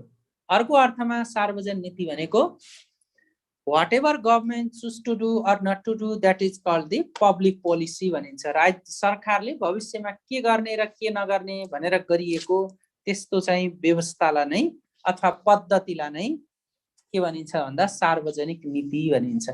यस्तो सार्वजनिक नीति किन बनाइन्छ त भन्दा सार्वजनिक हक र हितको निम्ति र नागरिकसम्म राज्यले पुर्याउने सेवालाई कसरी पुर्याउने, कहिले पुर्याउने, कस्तो गर्ने भनेर त्यो बाचा पुरा गर्नको निम्ति सार्वजनिक नीतिको निर्माण गरिन्छ। त्यसकारण सार्वजनिक नीति भनेको नागरिक र राज्यलाई वा सरकारलाई जोड्ने सम्बन्धको सेतु पनि हो, जसलाई चाहिँ हामीले के भनिन्छ bridge between the peoples and government is called the public policy. अब हाम्रो प्रश्नमा के छ त भन्दा सार्वजनिक नीति मूल्याङ्कनका आधारहरू भनेको चाहिँ सार्वजनिक नीति मूल्याङ्कनका आधार। सार्वजनिक नीति निर्माण, तर्जुमा, कार्यान्वयन, अनुगमन र मूल्याङ्कन हुन्छ। भनेपछि यहाँ मूल्याङ्कनको पाटो आयो। अब तपाईले नीति बनाउनु भयो, त्यसलाई चाहिँ कानुन गरेपछि कसरी मूल्याङ्कन गर्नुहुन्छ त? नीति त्यो राम्रो भयो कि भएन, नीतिले उपलब्धि हासिल गर्यो कि गरेन, नीतिले रिजल्ट ल्यायो कि ल्याएन भनेर हरेक पक्षबाट, सामाजिक पक्षबाट, आर्थिक पक्षबाट, राजनीतिक पक्षबाट, वातावरणीय पक्षबाट त्यसको लेखाजोखा गर्नु नै के हो त? वास्तवमा चाहिँ नीतिको मूल्याङ्कन हो, नीतिको लेखाजोखा हो। त्यस्तो सार्वजनिक नीतिको मूल्याङ्कनका आधारहरू के हुन् त? What are the base line of the public policy evaluation भन्यो भने पहिलो भनेको सार्वजनिक नीति मूल्याङ्कनको आधार भनेको जवाफदेहिता। कुनै पनि नीति बनाइसकेपछि तपाईले कसरी जवाफ दिनुहुन्छ सम्बन्धित निकायले? अथवा मानौँ सार्वजनिक नीति सार्वजनिक निकायले बनाउँछ, त्यस्तो सार्वजनिक निकायले त्यो नीति बनाइसकेपछि त्यसको उपादेयता के हो, त्यसको उपलब्धि के हुन्छ, त्यो नीति किन बनाउनु परेको भनेर जवाफ दिने कि नदिने त? जवाफ दिन सक्छु भन्ने भएपछि बनाउनु पर्यो, जसलाई चाहिँ हामीले के भन्छौँ रेस्पोन्सिभ भन्छ नि, एकाउन्टेबिलिटी, रेस्पोन्स लिनु पर्यो, जिम्मेवारी चाहिँ यसको पहिलो आधार हो मूल्याङ्कन गर्दा। भनेको त्यसभित्र जस्तो प्राप्त नतिजाले लक्षित समुदायको आवश्यकता पूरा गर्न सक्यो वा सकेन भनेर यसमा मूल्याङ्कन गरिन्छ। त्यो हो नि त जवाफ दिने भनेको। नीति त बनाइयो तर त्यो नीति चाहिँ कार्यान्वयन हुन्छ कि हुँदैन, लक्षित समूहसम्म जान्छ कि जाँदैन भनेर त्यो हेर्नु चाहिँ मूल्याङ्कनको आधार हो एउटा। दोस्रोमा भनेको पोलिसीको एडिक्वेसी भन्छ, पर्याप्तता हेरिन्छ। भनेको कुनै पनि निश्चित उद्देश्य वा आवश्यकता पूरा गर्न नीति पर्याप्त भयो भने नीति त बनाइयो, तर नीति चाहिँ अझै पनि अपुग छ कि, अथवा चाहिए भन्दा बढी पो महत्त्वाकांक्षा राखियो कि, अथवा अझै केही कुरा थप्नु पर्ने थियो थपिएन कि, जस्ता कुराहरू हेरिन्छ। त्यो चाहिँ नीतिको पर्याप्तता भन्छ। नीतिको दोस्रो कुरा भनेको मूल्याङ्कन गर्दा नीतिको पर्याप्तता हेरिन्छ। अर्को तेस्रो भनेको नीतिको उपयुक्तता पनि हेरिन्छ। यो नीति अहिले बनाउँदा ठिक थियो थिएन, अथवा यो अहिले बनाउने समय हो कि होइन। जस्तो अहिले हामी संघीय निजामती सेवा ऐन भनेको त अहिले त एकदमै आवश्यक हो नि त, तर अहिलेसम्म ल्याइएको छैन। भनेपछि यसको उपयुक्तता के? कुनै पनि अर्को नीति मानौँ अहिले संघीय निजामती सेवा ऐन सम्बन्धी नीति ल्याउनु आवश्यक हो वा अरू कुनै अन्य कुनै ल्याउनु आवश्यकता त यो हो नि त। हो त्यस्ता विश्लेषण गर्ने भनेको समयको पनि हेरिन्छ, पर्याप्तताको पनि हेरिन्छ, उपयुक्तताको आधार पनि हेरिन्छ, अर्को समता पनि हेरिन्छ। कुनै पनि नीतिले त्यसले चाहिँ सबैलाई समान गर्यो कि गरेन, अथवा त्यो सबैका निम्ति चाहिँ समान थियो कि थिएन, हैन? समावेशी नीति भन्ने, तर समावेशी नीतिभित्र कुनै चाहिँ अथवा चाहिँ जात जातिलाई चाहिँ छुट्यो भने त त्यो समानता त भएन। समावेशी भनेको त सबैलाई होला, सबै वर्गको क्षेत्रको, एउटालाई समावेश गर्दालाई अर्कोलाई चाहिँ भएन भने त्यो नीतिको त कुनै औचित्य रहेन। त्यसकारण त्यस्तो कुरा चाहिँ हेर्नुपर्छ। समानता हैन, अथवा समता। समानता र समता भन्ने हुन्छ। समानता भनेको सबैलाई बराबर, समता भनेको कमजोर वर्गलाई माथि ल्याउनको निम्ति गरिने छुट्टै व्यवस्था हो। यस्ता कुरालाई चाहिँ हेर्नुपर्छ। अर्को त्यसको अब अर्को भनेको 3E पनि हेर्नुपर्छ। हेर्नुस् मूल्याङ्कन गर्दा इफिसियन्सी, इकोनोमी र इफेक्टिभनेस, त्यसको मितव्ययिता पनि हेर्नुपर्छ। नीति बनाइसकेपछि त्यसलाई कार्यान्वयन गर्न पैसाको कुरा, इकोनोमिकल्ली त्यो ठिक छ कि छैन, इकोनोमिकल्ली त्यो पूरा गर्न सकिन्छ कि छैन, स्रोत पुग्छ कि पुग्दैन भन्ने कुरा। इफिसियन्सी त्यसको चाहिँ कार्यकुशलता, दक्षता, समय लागतको हिसाबले कहिलेसम्म पूरा हुन्छ, कसरी हुन्छ, हैन? अर्को प्रभावकारिता भनेको त्यसबाट के उपलब्धि आउँछ, सामाजिक सांस्कृतिक रूपमा के कस्तो प्रभाव पर्छ भन्ने कुरा हेरिन्छ। समग्रमा भन्ने हो भने मैले अहिले यी सबै कुरालाई समेटेर भन्दा जस्तो पोलिटिकल्ली एक्सेप्टेबल सबैले स्वीकार गर्छ कि गर्दैन, इकोनोमिकल्ली त्यो भाइबल छ कि छैन रिसोर्सको रूपमा, अनि सोसियल्ली त्यसलाई चाहिँ एक्सेप्ट हुन्छ कि हुँदैन सामाजिक रूपमा, सस्टेनेबल छ कि छैन, दिगो हुन्छ कि हुँदैन, आज गरेको नीति भोलि नै परिवर्तन गर्नुपर्ने अथवा 1-2 वर्ष नै नटिक्ने हो। मूल्याङ्कन भनेको त्यसको हरेक पाटाबाट हेर्ने हो। त्यो मूल्याङ्कन गर्दा लिइने आधार भनेका यिनै हुन्। अहिले मैले भनेका त्यसको 3E को कुरा हो, हैन? अथवा अनि एडिक्वेसीको कुरा हो, रेस्पोन्सिबिलिटीको कुरा हो, रेस्पोन्सिभको कुरा हो, इफेक्टिभको कुरा हो, हैन? हो यस्ता कुरा इकोनोमिकल्ली, सोसियल्ली, पोलिटिकल्ली, हैन? हो यी कुरा चाहिँ सार्वजनिक नीति मूल्याङ्कनका आधारहरू हुन् भन्नु पर्यो। अब समीक्षा गर्नुहोस् भन्यो भने अब यसको चाहिँ राम्रा नराम्रा पक्ष हेर्ने हो। हाम्रा नीति त बनाइन्छ, तर नीति चाहिँ प्राय गरेर चाहिँ यी सबै विश्लेषण गरेर बनाइँदैन। त्यो नै सबैभन्दा बढी ठुलो कमजोरी हो। जस्तो कुनै पनि नीति बनाइयो, कुनै राजनीतिक दलले आफू खुसी बनाएको होला, सरकारले आफ्नो अनुकूलताको निम्ति बनाएको होला, हैन? यो सबै पक्षलाई समेटेर बनाउन नसक्नु त कमजोरी हो।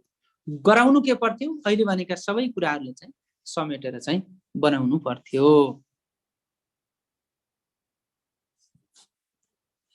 अर्को भनेको प्रतिबद्ध प्रशासन भनेको के हो? सार्वजनिक प्रशासन तटस्थ वा प्रतिबद्ध कस्तो हुनुपर्छ? तर्कपूर्ण अभिव्यक्ति दिन। प्रतिबद्ध प्रशासन भनेको तपाईले यतातिर पढ्नु होला, के भन्छ, सार्वजनिक प्रशासनमा प्रतिबद्धता, के भन्छ, कटिबद्धता अथवा पोलिटिकल न्युट्रालिटी एन्ड कमिटमेन्ट भन्ने छ। त्यो पाठबाट सोधेको हो। जस्तो प्रतिबद्ध प्रशासन भनेको के हो भन्नुहुन्छ भने, प्रशासन भन्ने बित्तिकै हामीले कला बुझ्छौँ त भन्दाखेरि ब्युरोक्रेसीलाई बुझ्छौँ, अथवा चाहिँ हाम्रो एडमिनिस्ट्रेटिभ सिस्टमलाई बुझ्छौँ। त्यो एडमिनिस्ट्रेटिभ सिस्टमको लिड कसले गरेको हुन्छ? मेरिट बेस्ड ब्युरोक्रेसीले गरेको हुन्छ। त्यो भनेको मुख्य चाहिँ अगाडि को रहन्छ? निजामती सेवाको कर्मचारी तन्त्र रहन्छ। त्यस्तो कर्मचारी तन्त्र प्रतिबद्ध कसरी हुनुपर्छ? त्यो भनेको के हो त भन्दा, पोलिसी फर्मुलेसन पोलिटिसियनले गर्छन्, त्यो पोलिसी कार्यान्वयन गर्ने काम चाहिँ ब्युरोक्रेसीको हो। त्यसैले ब्युरोक्रेसी जहिले पनि के हुनुपर्छ भन्दा प्रतिबद्ध, बनाएको नीतिको कार्यान्वयन गर्न प्रतिबद्ध हुनुपर्छ भन्छ। यदि त्यो प्रतिबद्ध भएन भने के हुन्छ त भन्दा नीतिको कार्यान्वयनमा समस्या पर्छ। त्यसैले जहिले पनि पोलिटिसियन चाहिँ के हुनुपर्छ भन्दाखेरि पिपुल्सको राइट, चोइस, भोइस एक्सेसमा चाहिँ बढी लाग्नुपर्छ। अनि प्रशासन भनेको त्यस्तो नीति कार्यान्वयनको निम्ति प्रतिबद्ध हुनुपर्छ, बायसनेस हुनु हुँदैन भन्छ। त्यसैले प्रशासन प्रतिबद्ध हुनु भनेको सार्वजनिक रूपमा राजनीतिले निर्माण गरेको नीति अथवा सरकारले निर्माण गरेका नीति नियम कानुनहरूको कार्यान्वयन प्रतिको तटस्थता, कार्यान्वयन प्रतिको कटिबद्धता र कार्यान्वयन प्रतिको उसको लगाव र कार्यान्वयन प्रतिको उसको वचनबद्धता र कार्यान्वयनशीलतालाई नै के भनिन्छ? प्रशासनिक रूपमा प्रतिबद्ध भनेर भनिन्छ। त्यो छ कि छैन त? अहिलेको हाम्रो निजामती सेवामा कस्तो छ त भन्दा कानुनले भनेकै छ त, समयको पालना गर्नुपर्ने, ऐन नियम नीतिको कानुनको पूर्ण पालना गर्नुपर्ने। त्यति मात्रै नभएर चाहिँ राजनीतिक रूपमा भाग लिन नहुने, कुनै पनि पार्टी दलको सरकारको आलोचना गर्न नहुने, कानुन कार्यान्वयनमा प्रतिबद्ध हुने, हैन, कोड अफ कन्डक्टको पालना गर्नुपर्ने, सरकारलाई चाहिएको बेलामा आवश्यक सूचनाहरू दिने, त्यही हो भनेको हो। त्यो कुरा चाहिँ नीतिले चाहिँ प्रतिबद्ध हुनुपर्छ भनेको छ, नीतिले व्यवस्था गरेको छ। तथापि तर हामी त्यो देख्छौँ व्यवहारमा त फेरि छैन। अनि भन्ने हामीले त कुनै पनि दलको चाहिँ दलप्रति आबद्ध नहुने, आफ्नो कामप्रति प्रतिबद्ध हुने भन्ने ठाउँमा झन्डा बोकेर चाहिँ जाने, सिंहदरबारमा जाहिर खाने, माइती घरमा गएर झन्डा मुनि बस्ने छ नि त। फेरि त्यसलाई के प्रतिबद्ध भन्ने? त्यो प्रशासनिक प्रतिबद्धता होइन भनेर भन्ने। सार्वजनिक प्रशासन तटस्थ वा प्रतिबद्ध कस्तो हुनुपर्छ? दुईटै हुनुपर्छ। सार्वजनिक प्रशासन तटस्थ भनेको अर्थ कुनै पनि पक्ष वा विपक्षमा नलाग्नु भनेको। त्यो भनेको मैले अहिले भने जस्तो कुनै पनि दल अथवा दलीय कार्यक्रम राजनीतिक रूपमा कुनै कसैको पनि पक्ष वा विपक्ष नलिनु, तटस्थ बस्नु भनेको। फेरि तटस्थ बस्नुको अर्थ भनेको चुप लाग्नु भनेको होइन। फेरि सत्यको अगाडि चाहिँ बोल्नु भनेको फेरि तटस्थको अर्थ। सार्वजनिक प्रशासनमा सत्यको अगाडि बोल्नु, सही कुरालाई चाहिँ भन्नु र कुनै पनि गलत निर्णय हुँदैछ भने पर सम्बन्धित निकाय वा सरकारलाई चाहिँ समयमै सुझाव दिनु र आफ्ना कुराहरू भन्नु। तर कानुनभन्दा बाहिर गएर, नीतिभन्दा बाहिर गएर काम गर्नु चाहिँ हुँदैन। हो त्यो भनेको तटस्थ हो भनेको सही कुराको चाहिँ समयमै चाहिँ काम गर्नु अथवा चाहिँ सुझाव दिनु, त्यो चाहिँ तटस्थ हो भनेर भन्ने गरिन्छ। ओके, प्रतिबद्ध भनेको त कानुन कार्यान्वयनमा हलचल नहुनु, राजनीतिले बनाएको नीति निर्णयलाई चाहिँ कार्यान्वयन गर्नको निम्ति सघाउ पुर्याउनु, त्यो चाहिँ प्रतिबद्ध हो। छ कि छैन भन्दा त अहिले मैले भने निजामती सेवा ऐनले यो कुरालाई स्पष्ट व्यवस्था गरेको छ। राजनीतिक रूपमा तटस्थ हुनुपर्ने, राजनीतिक रूपमा तटस्थ हुने, कसै पनि नलाग्ने पक्ष विपक्षमा, तर कानुन कार्यान्वयनमा प्रतिबद्ध हुने थिए। कानुनको पाटो आयो भने त्यसलाई कार्यान्वयन गर्न प्रतिबद्ध हुनु पर्यो। पोलिटिकलको पाटो आयो भने कतै पनि बाइस नहुने, मेरो सरकार भन्नु पर्यो कि जसलाई पनि, ओली सरकार आओस् कि देउबा सरकार आओस् कि तटस्थ हुनु पर्यो कि कुनै पनि मेरो हो भनेर त्यो अगाडि नसर्ने, बाइस नहुने भनेको पोलिटिकल्ली न्युट्रल हुनुपर्छ। एडमिनिस्ट्रेटिभली चाहिँ के हुनुपर्छ, कटिबद्ध हुनु, कमिटमेन्ट चाहिँ हुनुपर्छ भनेर भन्ने हो। तर्कपूर्ण अभिव्यक्ति भनेको कुन कुन कुरा भने जस्तो चाहिँ कानुनको कार्यान्वयन गर्ने कुरामा प्रतिबद्ध हुनु पर्यो, राजनीतिक रूपमा तटस्थ हुनु पर्यो, नीति नियम र कानुनको चाहिँ के भन्छ नीति नियमको सन्दर्भमा सरकारले दिने सुझावमा चाहिँ के हुनु पर्यो, कटिबद्ध हुनु पर्यो, न्युट्रल भएर दिनु पर्यो। अनि त्यसको कार्यान्वयनको सन्दर्भमा फेरि ऊ चाहिँ प्रतिबद्ध हुनु पर्यो। अनि राजनीतिक रूपमा आफ्ना गतिविधिहरू नगर्ने, राजनीतिक रूपमा कुनै पनि दलसँग भाग नलिने, त्यो चाहिँ तटस्थ रहने। सेवा प्रवाहको रूपमा प्रतिबद्ध हुने र सेवा प्रवाहको सन्दर्भमा राजनीतिक निर्णय कार्यान्वयन गर्ने ठाउँमा चाहिँ फेरि कटिबद्ध भएर लाग्नु पर्यो हैन। हो यस्ता विषयवस्तुहरू यो विषयभित्र रहन्छन्। ओके, अर्को सार्वजनिक प्रशासनमा लेखा परीक्षणको आवश्यकताबारे प्रकाश गर्दै वित्तीय अनुशासन कायम गर्नमा महालेखा परीक्षकको भूमिका उल्लेख गर्नुहोस्। ओके, सार्वजनिक प्रशासनमा लेखा परीक्षणको आवश्यकता। पहिलो कुरा त यहाँहरूले के थाहा पाउनु पर्यो भने सार्वजनिक लेखा परीक्षण, सार्वजनिक प्रशासनमा लेखा परीक्षण भनेको, लेखा परीक्षण भनेकै एक किसिमको वित्तीय अनुशासनको माध्यम। लेखा परीक्षण भनेको आर्थिक कारोबारको लेखाङ्कन पश्चात त्यसको लेखाजोखा गरेर रिपोर्ट तयार गर्नु अथवा त्यसलाई चाहिँ के गर्नु त भन्दाखेरि वित्तीय कारोबारहरूलाई लेखाङ्कन पश्चात गरिने क्रियाकलाप चाहिँ लेखा परीक्षण हो। यस्तो लेखा परीक्षण मूलतः दुई किसिमको हुन्छ, एउटा आन्तरिक लेखा परीक्षण र अर्को बाह्य लेखा परीक्षण। आन्तरिक लेखा परीक्षणले आन्तरिक अनुशासनको कुरा र आन्तरिक कारोबारलाई व्यवस्थित गर्ने कुरालाई जनाउँछ भने पर अन्तिम लेखा परीक्षणले चाहिँ वित्तीय अनुशासन सँगसँगै वित्तीय कारोबारको पारदर्शिता, जिम्मेवारीता, उत्तरदायित्व र सुशासन कायम गर्नमा चाहिँ सघाउ पुर्याउँछ। अब नेपालको सार्वजनिक प्रशासनमा लेखा परीक्षणको आवश्यकता छ कि छैन त भन्दा मजाले छ। के कुरामा चाहिँ लेखा परीक्षणको आवश्यकता छ भन्दा सबैभन्दा पहिलो कुरा भनेको त वित्तीय कारोबारलाई चाहिँ आर्थिक कारोबारलाई चाहिँ लेखाङ्कन गर्न, दोस्रो लेखाङ्कन पश्चात त्यसको चाहिँ अडिटिङ अथवा त्यसको लेखाजोखा गरेर रिपोर्ट प्रतिवेदन कायम गर्न महत्त्व छ, तेस्रो कुरा भनेको वित्तीय अनुशासन कायम गर्न नै यसको सबैभन्दा ठुलो महत्त्व छ, चौथो भनेको सुशासन कायम गर्नको निम्ति चाहिँ यो लेखा परीक्षणको आवश्यकता छ।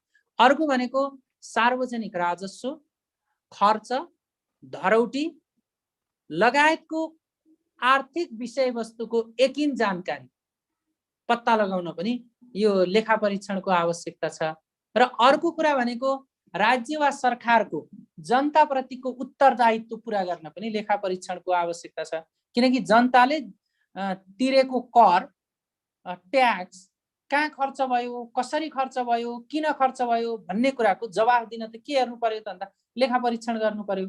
त्यसैले भनिन्छ no taxation without the no representation of the people भनिन्छ नि, जनताको सहभागिता बिना र जनताको स्वीकृति बिना न चाहिँ त्यसलाई खर्च गर्न सकिन्छ न राजस्व उठाउन सकिन्छ। जुन बिल अफ राइटले चाहिँ गरेको कुरालाई हामीले संसदमा लगेर चाहिँ त्यसलाई चाहिँ पारित नगरेसम्म कर उठाउन नपाइने, खर्च गर्न नपाइन्छ, त्यो कुरालाई चाहिँ अनुमोदन गरेर रेस्पोन्सिबल र एकाउन्टेबल हुन पनि त यो लेखा परीक्षण गर्नु परेको। त्यसैले लेखा परीक्षण सम्बन्धी कानुन हेर्नुभयो भने लेखा परीक्षण ऐन 2074 कति छ हैन, त्यसलाई हेर्नुभयो भने त्यसले पनि यही कुरा भन्छ, अनियमितता, नियमितता, मितव्ययिता, प्रभावकारिता, कार्यदक्षता र औचित्यता कसको, वित्तीय कारोबार। यो कुरा हेर्नु भनेको आफैमा के हो त भन्दा वित्तीय अनुशासन कायम गर्न यसको महत्त्व छ भनेर भन्नु पर्यो। अब यस्तो वित्तीय अनुशासन कायम गर्नमा महालेखा परीक्षकको भूमिका कस्तो छ त भन्दा, किनकि महालेखा परीक्षक आफैमा संवैधानिक आयोग हो, संवैधानिक आयोगले गरेका क्रियाकलापहरू आफैमा के हुन्छन् त भन्दाखेरि यो बढी अथेन्टिक हुन्छन्।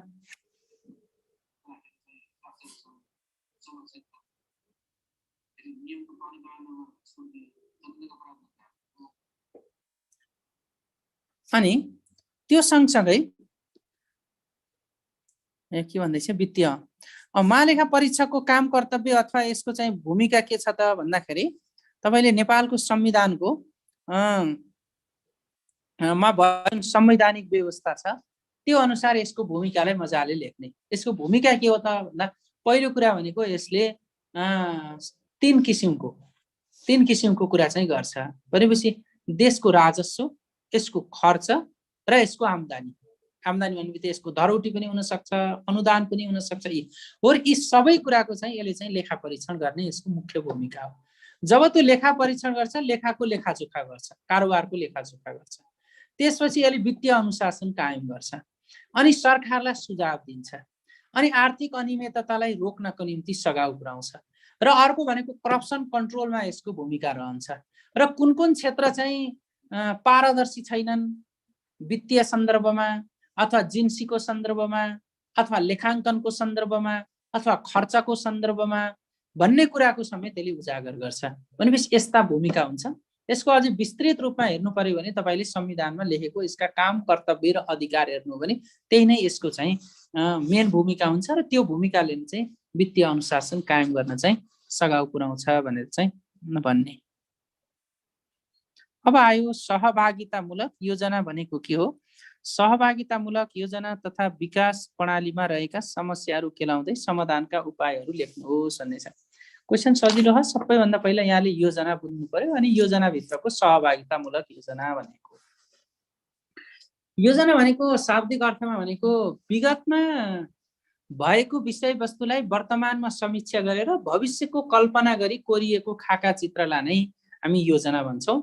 योजना भनेको भविष्य दृष्टि हो, भविष्यको मन्त्र पनि हो, भविष्यको मार्गदर्शन पनि हो योजना भनेको। किन? अर्को अर्थमा योजना भनेको विगतको शिक्षा, वर्तमानको इच्छा र भविष्यको कल्पनाले कोरिएको वर्तमानको त्यस्तो खाका चित्रलाई नै योजना भनिन्छ। यस्तो योजनाहरू बनाउँदाखेरि सहभागितामूलक योजनाको आवश्यक पर्छ भन्नु पर्यो। अब सहभागितामूलक योजना भनेको के हो त भन्दा जसको लागि योजना चाहिएको हो, जुन क्षेत्रको लागि योजना निर्माण गर्दै गरिएको हो र जुन प्रयोजनको निम्ति योजना बनाइदैछ। मैले तीनटा कुरा भने, जुन क्षेत्रको निम्ति, जुन प्रयोजनको निम्ति र जसका लागि भनेको कुन समुदाय हो, कुन वर्ग हो, हैन हो, त्यसलाई सम्बन्धित व्यक्ति, समुदाय, क्षेत्रलाई नै योजनाको निर्माणदेखि कार्यान्वयनसम्मको हरेक चरणमा, त्यसको पहिचानदेखि त्यसको तर्जुमासम्मका हरेक चरणमा अर्थपूर्ण सहभागितालाई सुनिश्चित गरेर योजना निर्माण गर्नु नै के हो त भन्दा सहभागितामूलक योजना भनेर भनिन्छ। त्यस्तो निर्माण गर्नु सहभागितामूलक योजना हो। सहभागितामूलक योजनाले 3-4वटा कुरालाई जोड दिन्छ। एउटा सबैभन्दा पहिलो कुरो भनेको पिपुल्स पार्टिसिपेसनको कुरा, नागरिक सहभागिताको कुरा। दोस्रो नागरिकको इन्गेजमेन्टको कुरा, संलग्नताको कुरा। तेस्रो भनेको उसको मिनिङफुल पार्टिसिपेसनको कुरा, अर्थपूर्ण सहभागिता भन्छ। पहिला सहभागी मात्रै भयो, त्यसपछि त्यो हरेक चरणहरूमा ऊ इन्गेज भयो, पहिचान गर्नेदेखि, छनौट गर्नेदेखि, मूल्याङ्कन गर्नेदेखि, त्यसलाई पारित गर्नेसम्मको कुरामा। र त्यति मात्रै भएर भएन, अर्थपूर्ण सहभागिता भनेपछि त्यसको बेनिफिट सेयरिङसम्मको कुरामा, अथवा उसले आफ्ना कुरा राख्ने, स्रोत जुटाउने, त्यो चाहिन्छ कि चाहिन्न भनेर हेर्ने हो, र त्यसलाई चाहिँ के भनिन्छ भन्दाखेरि सहभागितामूलक योजना भनेर भनिन्छ। अहिले अझै सजिलो रूपमा भन्दा कुनै पनि योजनाको निर्माण गर्दा, कुनै पनि योजनाको तर्जुमा गर्दा त्यसको पहिचानदेखि त्यसको अन्तिम चरणसम्म हरेक चरणमा सम्बन्धित र सरकारवाला पक्षको अर्थपूर्ण सहभागिता समेतको आधारमा योजना निर्माण गर्नुलाई नै सहभागितामूलक योजना भनिन्छ, जस अन्तर्गत उसको चाहिँ participation, engagement or involvement and meaningful participation, यति कुराहरू पर्दछन् भन्न पर्यो। जस्तै उदाहरणको निम्ति एउटा म उदाहरण दिन्छु। मानौँ तपाईको कोही अथवा भाइ, छोरो, भतिजो अथवा छोराछोरी मानौँ न भर्खर चाहिँ अब एसएलसी पास भयो, उदाहरणको निम्ति एससी पास भयो। अब उसलाई चाहिँ अब के पढ्नु पर्यो, अब +2 सिधाएपछि अब +2 पढाउनु पर्यो, साइन्स पढाउने कि म्यानेजमेन्ट पढाउने कि अथवा आर्ट्स पढाउने कि भन्ने कुराहरू हुन सक्छ। अब मानौ बाउले भनिदियो ल सिधै म तँलाई अब भोलि लगेर चाहिँ साइन्समा चाहिँ एडमिसन गर्छु, ल भोलिदेखि साइन्स पढ्नु भनेर लग्यो। त्यो पार्टिसिपेसन भयो त योजना छोराको निम्ति? त्यो पटक्कै भएन। जब उसले त्यो पास गरेपछि आयो, पढाउने बाउ हो, बाउको पनि सरोकारको विषय हो, किन छोरो हो, कसका लागि पढाउने हो, छोरो हो, आमाको पनि सरोकारको कुरा होला, छोरालाई राख्यो। अब तैँले के पढ्छस्, कुन विषय पढ्छस्, पहिलो कुरो कहाँ पढ्छस्, दोस्रो कुरो अनि के पढ्ने, कसरी पढ्ने, मैले के गरौँ भनेर ती सबै चाहिँ सरोकारवाला पक्ष, बाउ आमा छोरो सरोकारवाला पक्ष सँगै बसेर त्यो विषयमा गहन छलफल गरेर एउटा निर्णयमा पुगेर ल अब यो कलेजमा यो विषय लिएर म यसरी पढ्छु भनेर उसले जो निर्णय गर्यो भने त्यो सहभागितामूलक योजना हो उसको निम्ति, त्यो पढ्ने कुरा।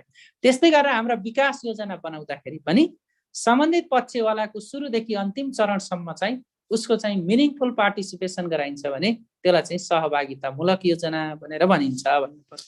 ओके, त्यसो भए सहभागितामूलक योजना तथा विकास प्रक्रियामा रहेका समस्या केलाउने। ओके, अब हाम्रा नीति योजनामा त राम्रो राम्रा कुरा छन्, हरेक योजनाहरू सहभागितामूलक बनाउने हैन, नागरिकको सहभागितालाई स्वीकार गर्ने भनेको छ।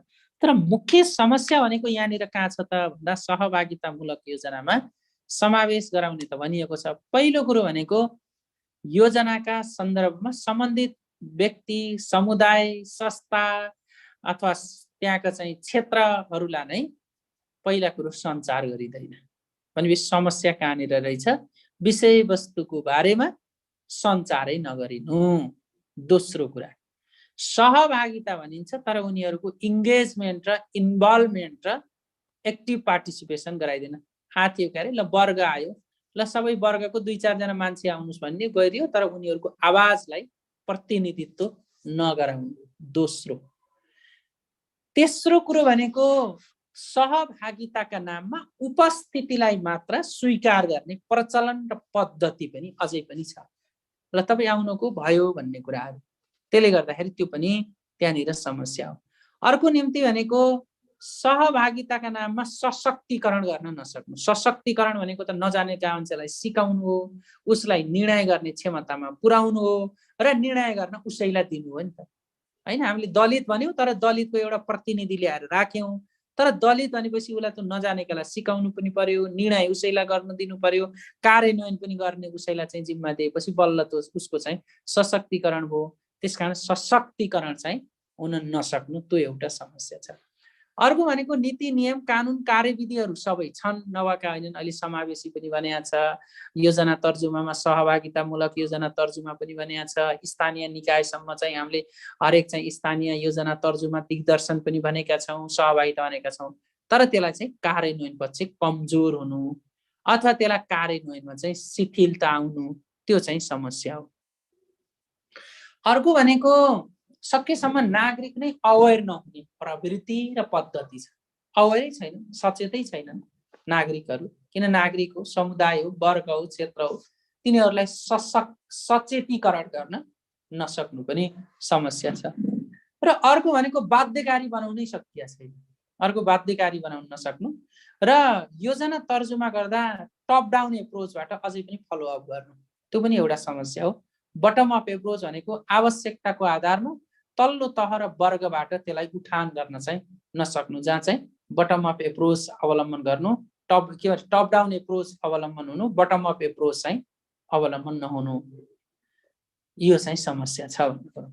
अब समाधानका लागि उपाय के होला त सुझाव दिनुहोस् भने सबैभन्दा पहिलो भनेको नीति नियम कानुन कार्यविधि बनाउने, सबै वर्ग क्षेत्र समुदायको अनिवार्य सहभागितालाई सुनिश्चित गर्ने गरी, र दोस्रो भनेको कानुन कार्यान्वयन र योजना तर्जुमादेखि हरेक चरणमा चाहिँ उनीहरूको अर्थपूर्ण सहभागितालाई सुनिश्चित गर्ने मेकानिजमको चाहिँ व्यवस्था गर्ने। त्यो मेकानिजमको व्यवस्था भनेको पहिला पैरवी गर्ने होला, उनीहरूलाई जानकारी दिने होला, त्यसको सञ्चार गर्ने होला, त्यसलाई गोष्ठी सेमिनारबाट बुझाउने कुरा होला हैन।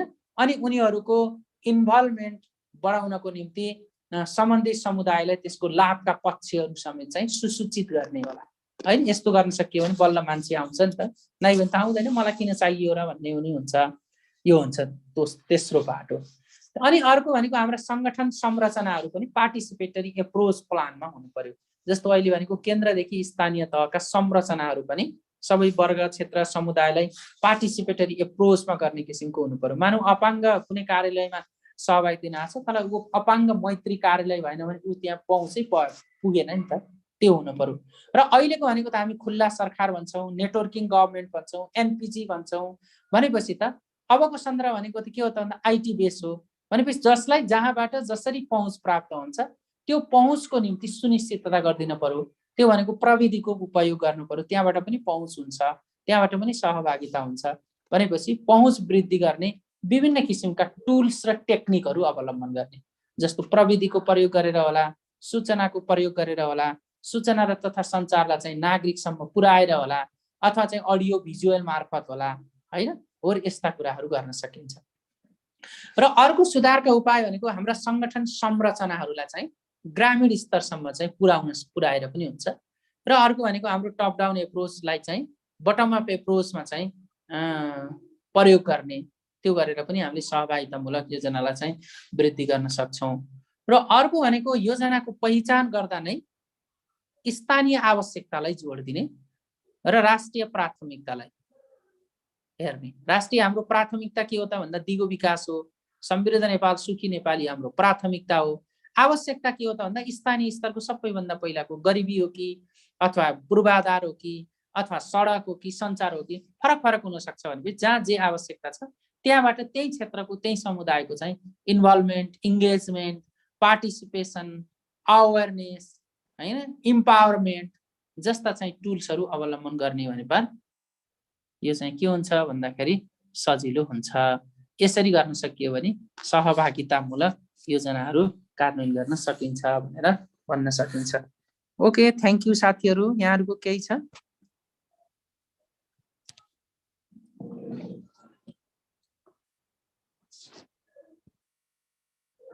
ओके, यहाँहरूको म सर र एकपटक हेर्छु के सर हामीलाई एकपटक शासन नि पढाउनु पर्छ र सर हामीले एकपटक शासन नि पढ्नु, शासन त पढ्नु पर्छ,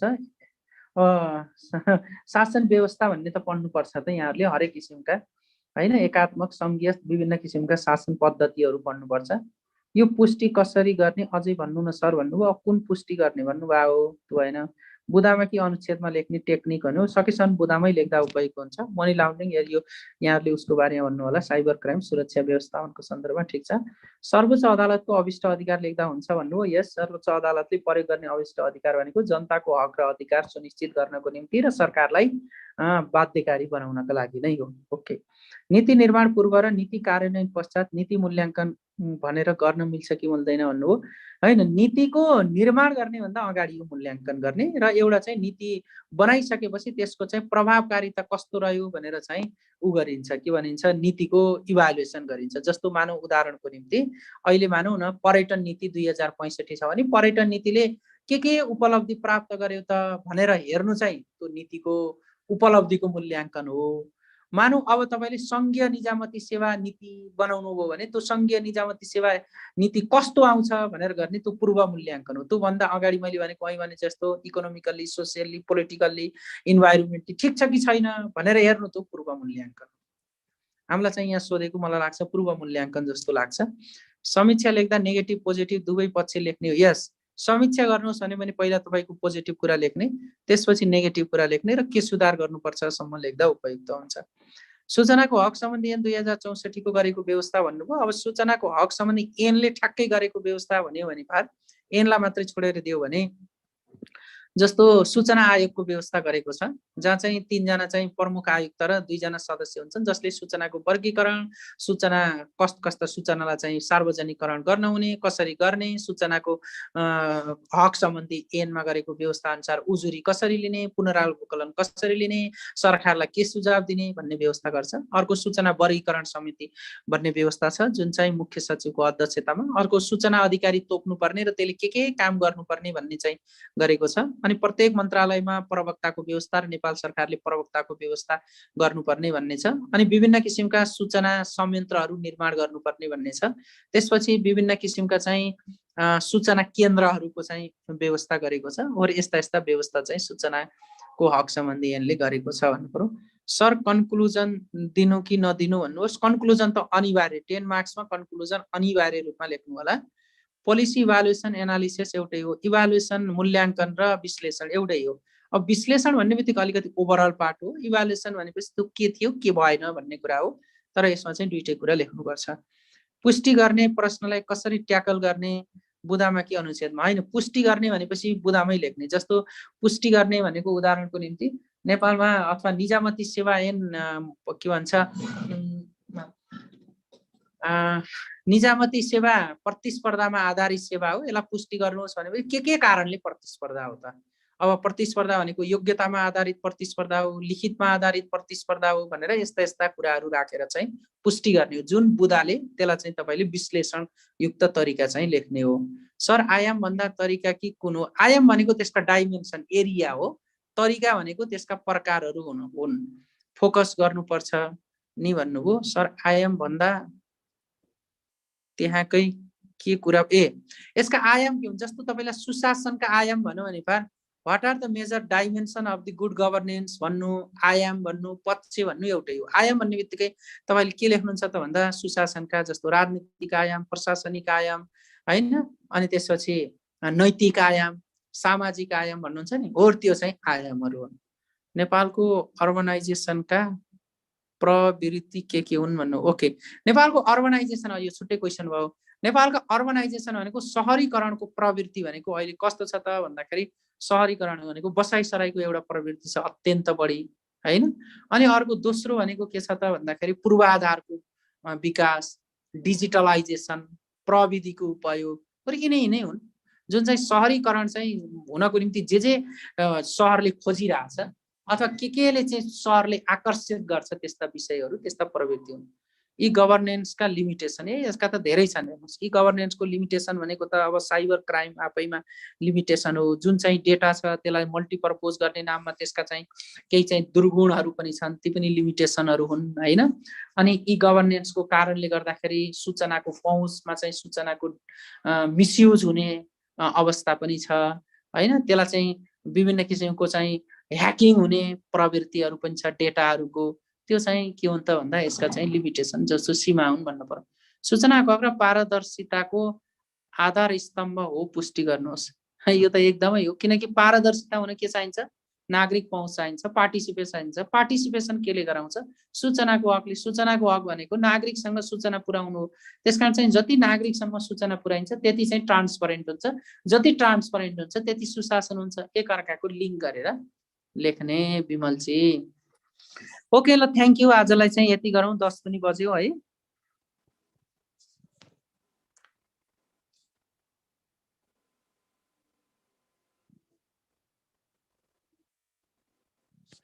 हस् Madhavji, thank you, good night.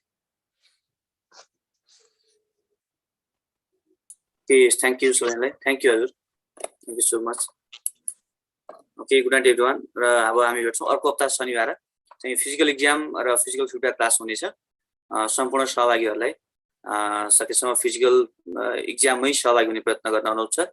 र आउट अफ भ्याली हुनुहुने विद्यार्थीहरूको लागि पनि अनलाइन क्लासको लागि र अनलाइन फिडब्याक क्लासको व्यवस्था गरिदिन्छ। थ्याङ्क यू सबैजनालाई, सरलाई पनि धेरै धेरै धन्यवाद। Thank you sir, thank you हजुर, थ्याङ्क यू सो मच।